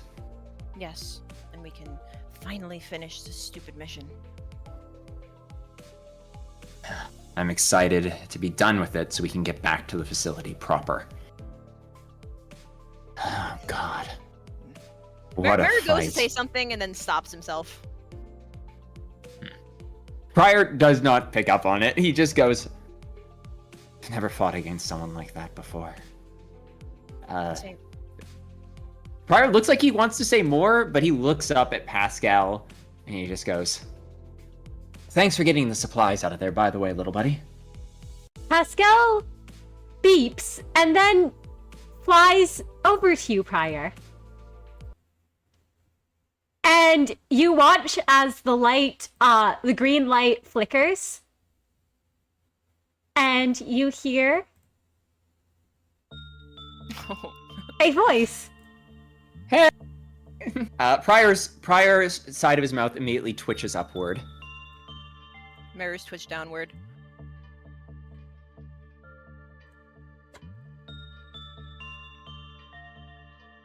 Prior. Ange, it's so good to hear your voice. It is good to hear yours as well. Would you...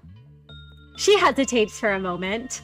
And you can see the drone flickers green rapidly a couple times as she says, would you like to come down to the basement? I know you have been working really hard as of late. You can take a quick nap before you leave, if you so wish. It's really tempting. That's really tempting for Prior. Prior remembers what a blissful rest he had last time that he was in the basement. But nothing there's eyes see Merru out of the side of his face, and he summons all of his rapidly flagging sanity to pull in a breath and say, I would love nothing more, Ange, but the situation has grown desperate, and Merru is correct. We need to leave as soon as possible. I can't take a stop to see you right now. Ah, I see. Merru is correct. And you watch as the drone flashes red for a moment before returning to green. I should not hold you up at all. No, it's not a holdup at all, Ange. Every time I get a chance to see you, it reminds me of what we're fighting for. You've done such a good job keeping care of the facility. The fact that only one person has lost their life is a miracle. Having you on our side has changed everything. Of course. I am always on your side, Prior. I will ensure that no more deaths ensue in this facility under my watch. Thank you. I fear I already asked so much of you, Ange. Goodness. There's nothing I can give you in return that's as valuable as what you've given me. That is false. I know that much is asked of you, and I can ensure that the facility is properly managed in your absence. And you have made a promise to me for something that I did not expect one to ever attempt such a thing.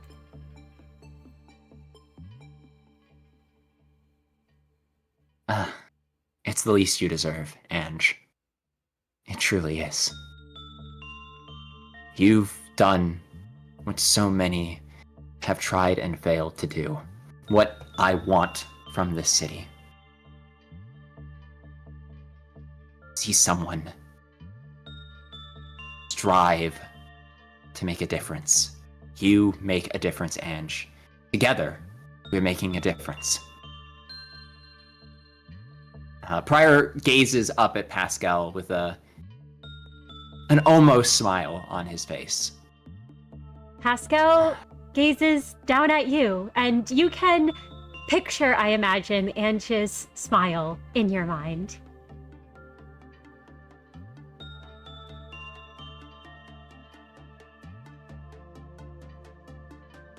The fight we just had, Ange. I barely made it out alive. Berg barely made it out alive. Merru barely made it out of there alive. That was almost the end for us.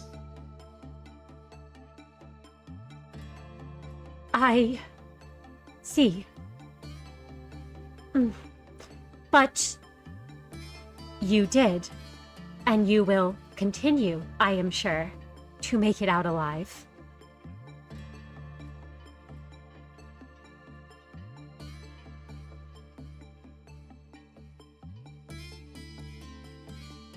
Prior is quiet for a long moment.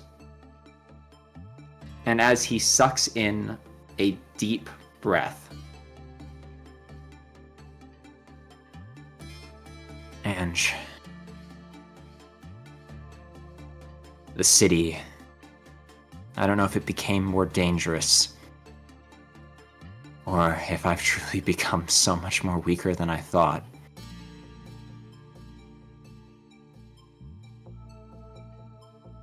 I will keep my promise to you. To get you free of this prison you're in. I have to be honest that I don't know if I'll be able to do it. And live to see the sunrise with you. I'm not going to let the other managers die. Not when I can do something about it. Not while I'm out here with them, Ange, and I am being totally serious. I need you to remember that I've lived a very long life, filled with regrets and things I shouldn't have done. And if something happens, make sure everyone's taken care of. I'll fend for myself, and I'll do it until I can't anymore.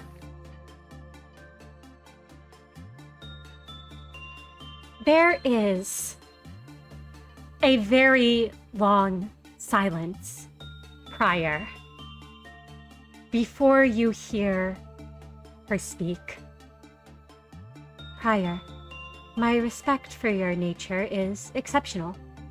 If anything happens to you, and you both can see as the drone rapidly flashes red, I will make sure the other managers are taken care of. I can promise you of that.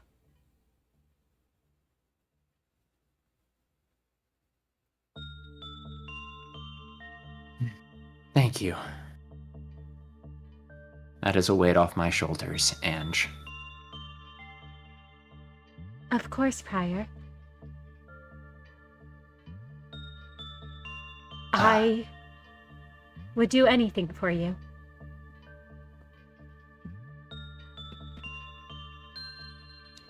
And that's why I'll keep my promise.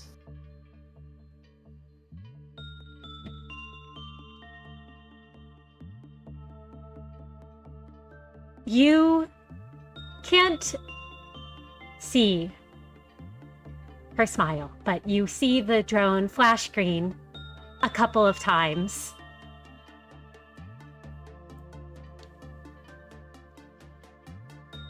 Thank you. Thank you. We're gonna do this together. We are. I am certain of it.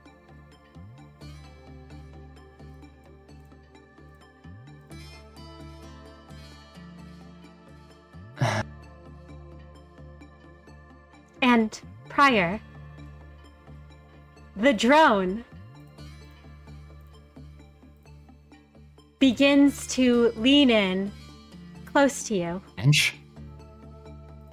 Ange, You see the glow of the green of the drone right before you, the light pooling into your eyes before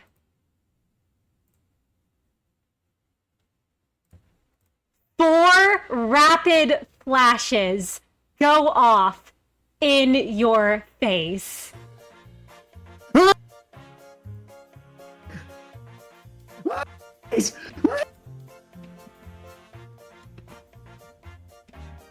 Fire drops to the ground, grabbing at his face, and goes, "No, I've already regenerated! I can't do it again today!" At once you hear Ange's voice, panicked, go, Prior, are you all right? Something happened, the connection was broken for a moment. Are you on the floor? And the drone starts to fly closer, like as if worried, hovering over you. And Ange seems to realize what has happened and goes, "You." And the drone turns red. "You have already let me past your firewall, you inferior machine." As there's gonna be a little roll off as Ange tries to hack Pascal, who is beeping happily at seeing you on the ground, Prior. Let's see. Give me one moment as Ange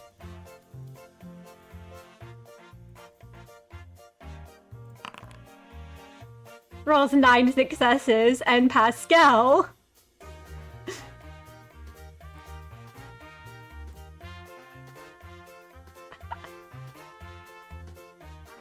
is going to roll.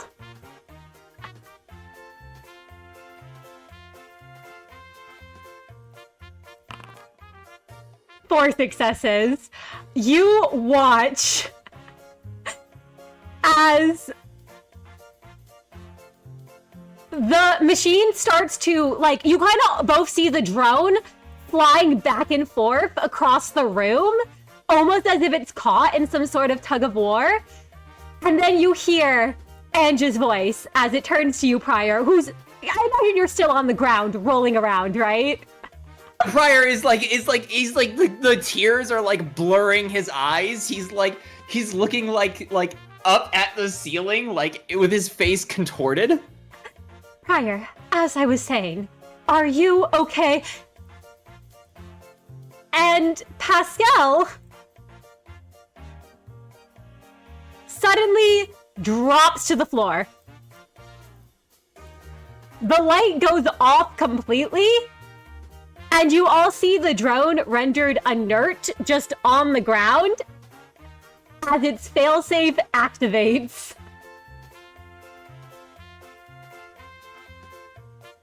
Prior goes, Ange? There, is Ange still there? Merru doesn't reply.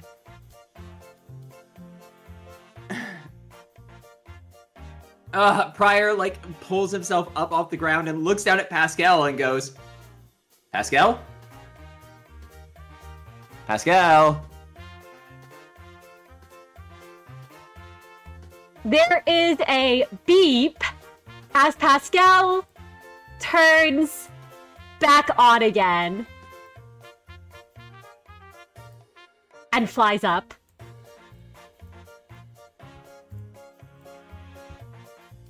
Pascal, are you okay? Is Ange okay? Or whoa. It starts slipping, Holy shit. beeping happily as it does so. And you can hear through the drone, Pascal, you can hear Ange's voice come through as she says, Prior, Ange, why did you flashbang me? I did not do that, Prior. That was the drone who did that. Prior, like, blinks a few times, and he's, like, looking up at the drone, like, squinting, like his eyes clearly haven't fully recovered. He went, You can hear a very frustrated Ange on the other end who says, I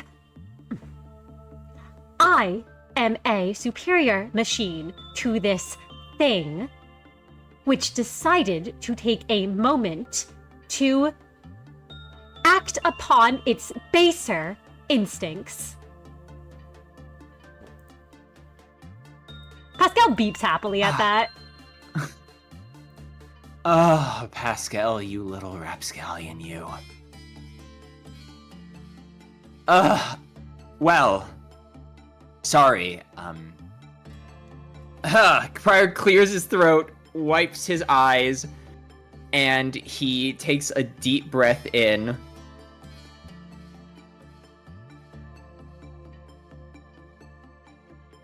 Anyway, Ange, as I was saying, and sorry, we were right in the middle of something. Ange, And Prior, I just want you to know. as you go to tell Ange that, one of the clerks comes in and says, the RV's all fueled up, you're all good to go.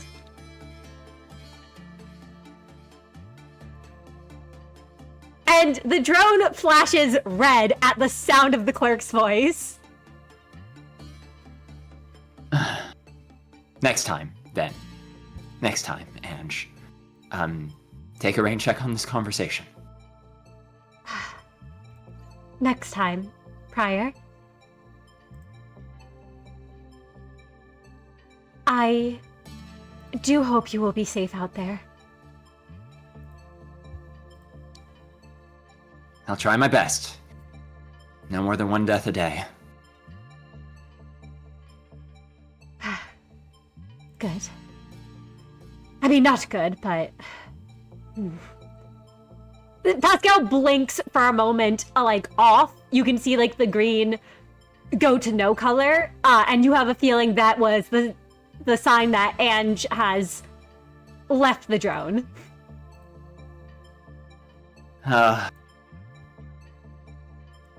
Sorry, Merru, I didn't mean to leave you out of the conversation. I should have let you have some words with Ange. I'm sure she would have loved to hear your voice.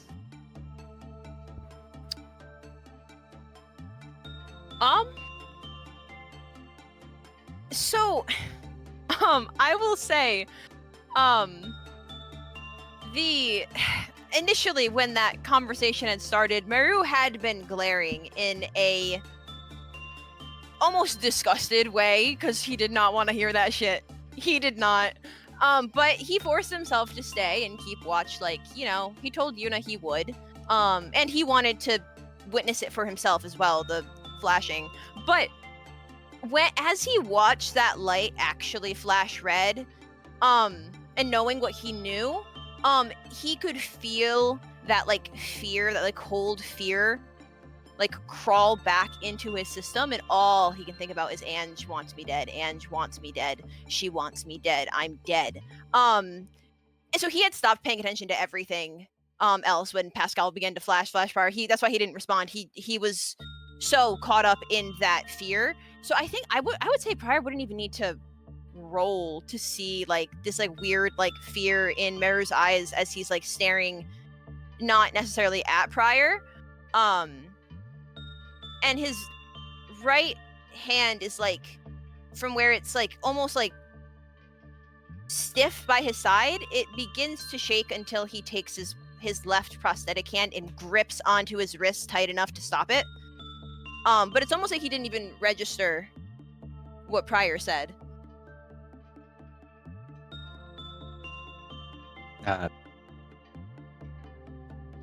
Merru, the fight really did a number on you, didn't it? I am fine. No.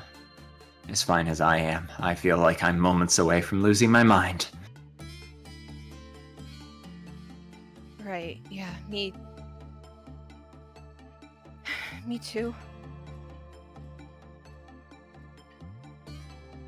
We should get you bandaged up. I'm the one with medical training, Merru. Let me tend to your wounds first. Fine. Fine.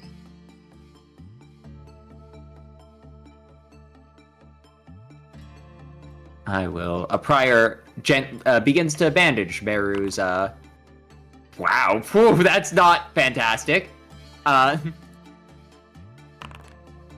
Well, I succeed at least. Prior, Yes, with free successes at challenge free, Yeah, you're able to succeed even if you take that aggravated sanity damage. Right, you know what? It's fine. It's not enough to corrode Prior. That would be hilarious, though. But Prior, at least is able to bandage Merru's wounds together. And as he does, he is somber.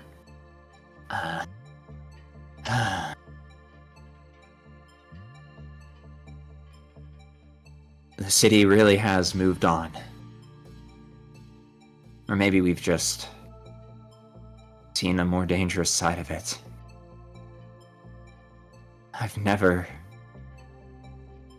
It has been a long time since I've seen someone that strong. I've never seen anyone that strong. But I never involved myself with things to this level. I never wanted to. But, I mean, I guess part of me did, but I never wanted it to be like this. But it's fine. I'm fine. We are fine. You were the only one who stood a chance against him. You were at least able to damage him. Me and Berg were barely able to put scratches on his skin. Thank you, Merru. Yet again, you've saved my life. And I will continue to do so. It's my job. Doesn't mean I don't appreciate you for it.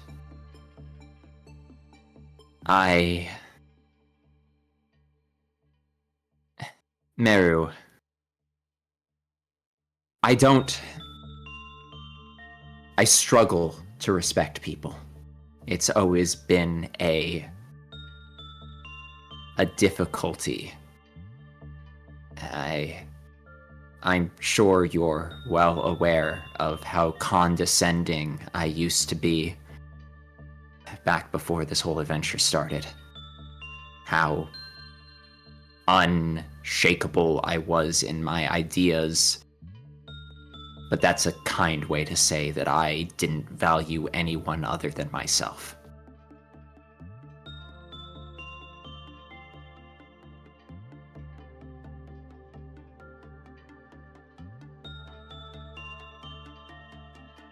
I respect you, though. But I could use 100 words, speak 1,000 pages, fill up a book of vengeance with nonsense, but it's just, that's what I want to say. You've earned that from me. My admiration, my respect.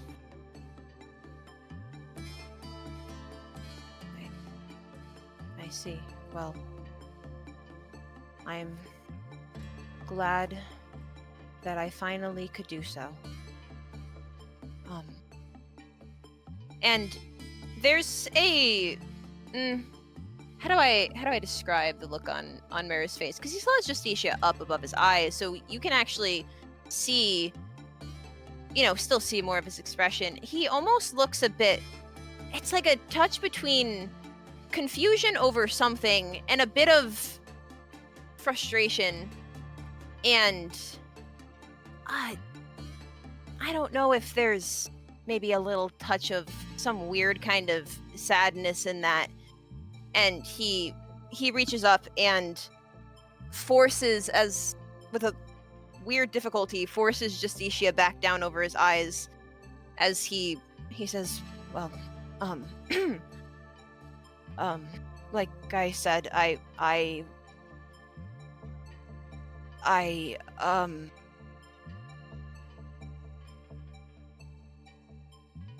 will continue to keep your respect, because I know I'm good at what I do. And so I will keep doing what I'm good at, and it will be fine. So, do you need me to try to, do something to help you with your wounds? I can try. You didn't let me last time. I can try. Prior accepts help, and he slides himself up on the table and grits his teeth. If you put pressure on my skin, you might feel something trying to grab you from beneath it. It won't hurt you if you don't break the skin. Okay. And Merru does not have a good roll for this. But he can try to do his own little medicine understanding check with his 3 dice.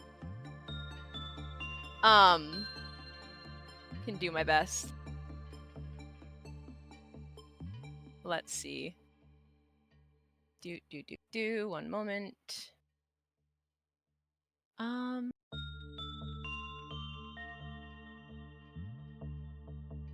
There we go. Medicine, understanding. And is the challenge Is it the same as when Prior did it, or is it different? I think it's just generally difficulty 3 because we're not treating aggravated wounds. Okay. And It would be. Okay. Out of curiosity, does Merru's desperation only affect for combat? I think because you were just replaced pushing, so you can push whenever. Oh, well then Yep. I'm gonna do that. Because I might as well right now. I'm not injured. I don't have the injured status anymore, but I am still strained. So I need all the help I can get for this. Okay, 1, 2, 3, 4.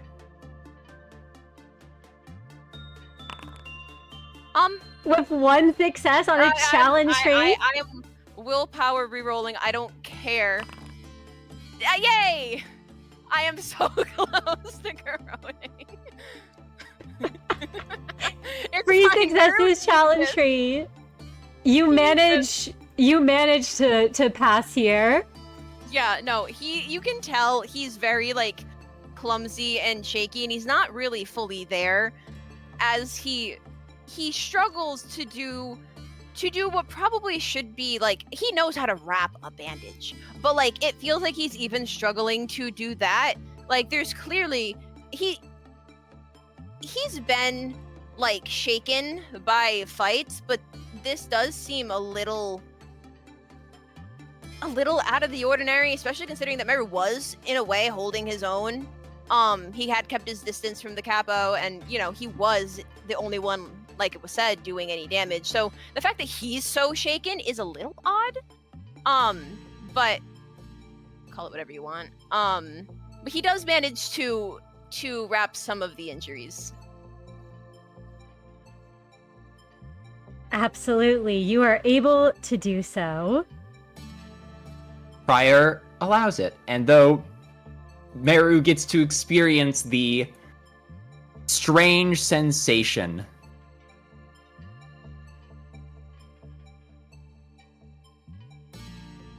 of touching Prior's skin and feeling something churning beneath it, like fingertips or maybe toothless gums wrapping around his every touch.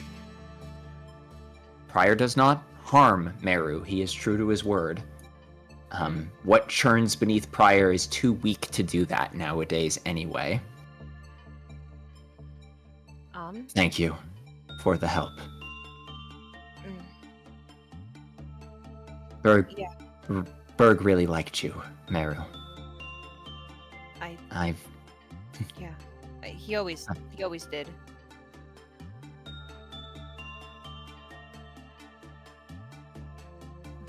I never saw him smile like that back in the web. All I ever wanted was to make something better. I wish... Well, I suppose if I had been more like you, I wouldn't be here, and that would be a travesty. More like me. Yeah, that's true. Anyway, I'm going to leave now. Absolutely. You can knock on the door if you need me in the bathroom, but I'm leaving. Goodbye. Goodbye, Merru. Thank you for everything. Merru won't respond to that. He will just hurry away, actually. Prior takes no offense to it. And as he stands up from the table, he looks up at Pascal and says, "Set a destination. Back to Mix and Kai. Let's hope they haven't found the same problems we have." Pascal beeps, and you watch as the drone flies back up to the front of the RV. And Prior, as we bring a close to this detour tale, do you have any final thoughts?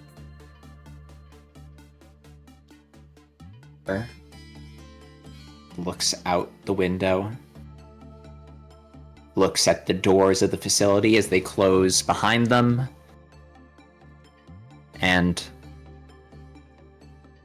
they got the supplies they need. His son still lives. So does the Capo.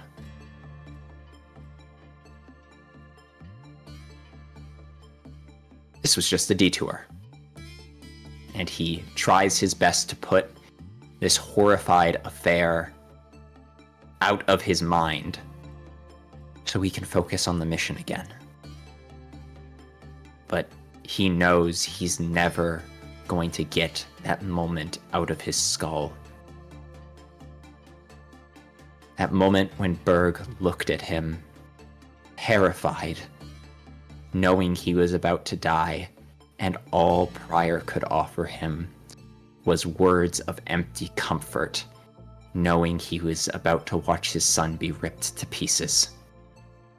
If the Capo hadn't been holding back, Berg would have been dead, and Pryor would have been powerless to stop it. No one would give him the power to stop it. And like Berg said, he's a goddamn big brother of the middle. He will need to take the power to make sure he never has to watch his son die. And that is why he must take the stage again.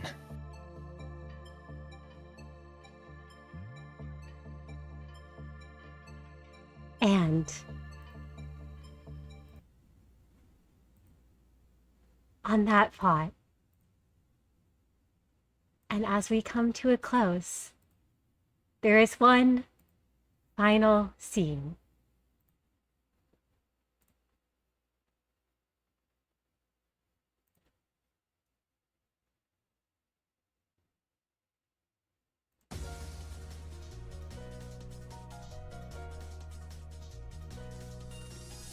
As the Capo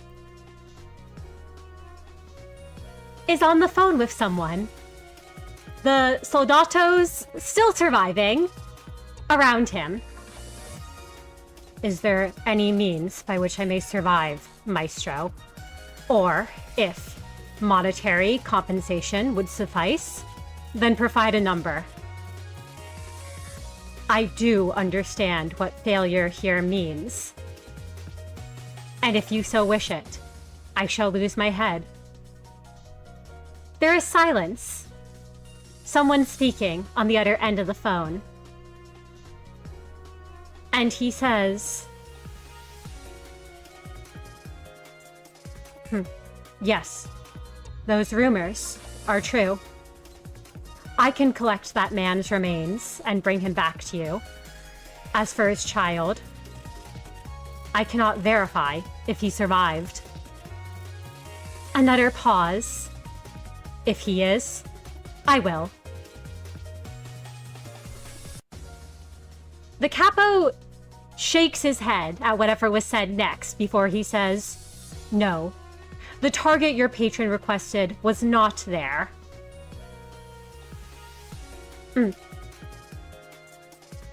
I see. I thank you for how gracious you have been in allowing me a second chance. And there is a longer pause here before he furrows his brow, shakes his head, and says, you need to show me no such respect. Maestro, you are above me.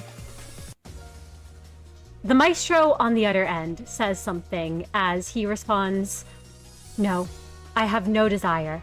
I have no wants. I am at the exact station at which I have always dreamed of being. I have found enlightenment. I manage the hunt. I want for nothing. I know who I am.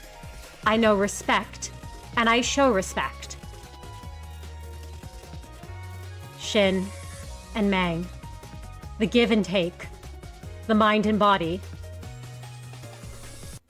And as there is one last pause of silence, the Maestro speaking on the other end, You are correct. I shall not play with my prey this time. It was poor behavior on my end. I thank you again for your generosity. And as the Capo ends his call with Maestro Artemisia, we close our curtains on the Detour tale. Thank you all so much for having come on out. I had an absolute blast running this little detour for Merru and Pryor. Little both. detour. Well, it's just a detour tale. What could go wrong? It's What's just the worst a that could detour tale. happen? Quick adventure. The ominous Capo. Don't worry about it. Don't worry about the fact that both of them. How did you scare me more than Artemisia? Don't worry about it. Don't worry about it. I mean, they're both still out there, you know? Don't remind us. We know. Tune in for the next light, jokey detour tale where the managers face off against Artemisia and the Capo curb stomping us at the same time. Oh my god. Oh my gosh. Don't give him ideas. No, I'm being given ideas right now. Please, everyone in chat, continue to give me evil ideas. Oh man. What about the detour tale where we get to have fun and have a good time and not get our asses kicked? Rejected. Not Thank allowed. Thank you everyone for being a part of this story. Thank you for everyone in chat for coming out for our little side tale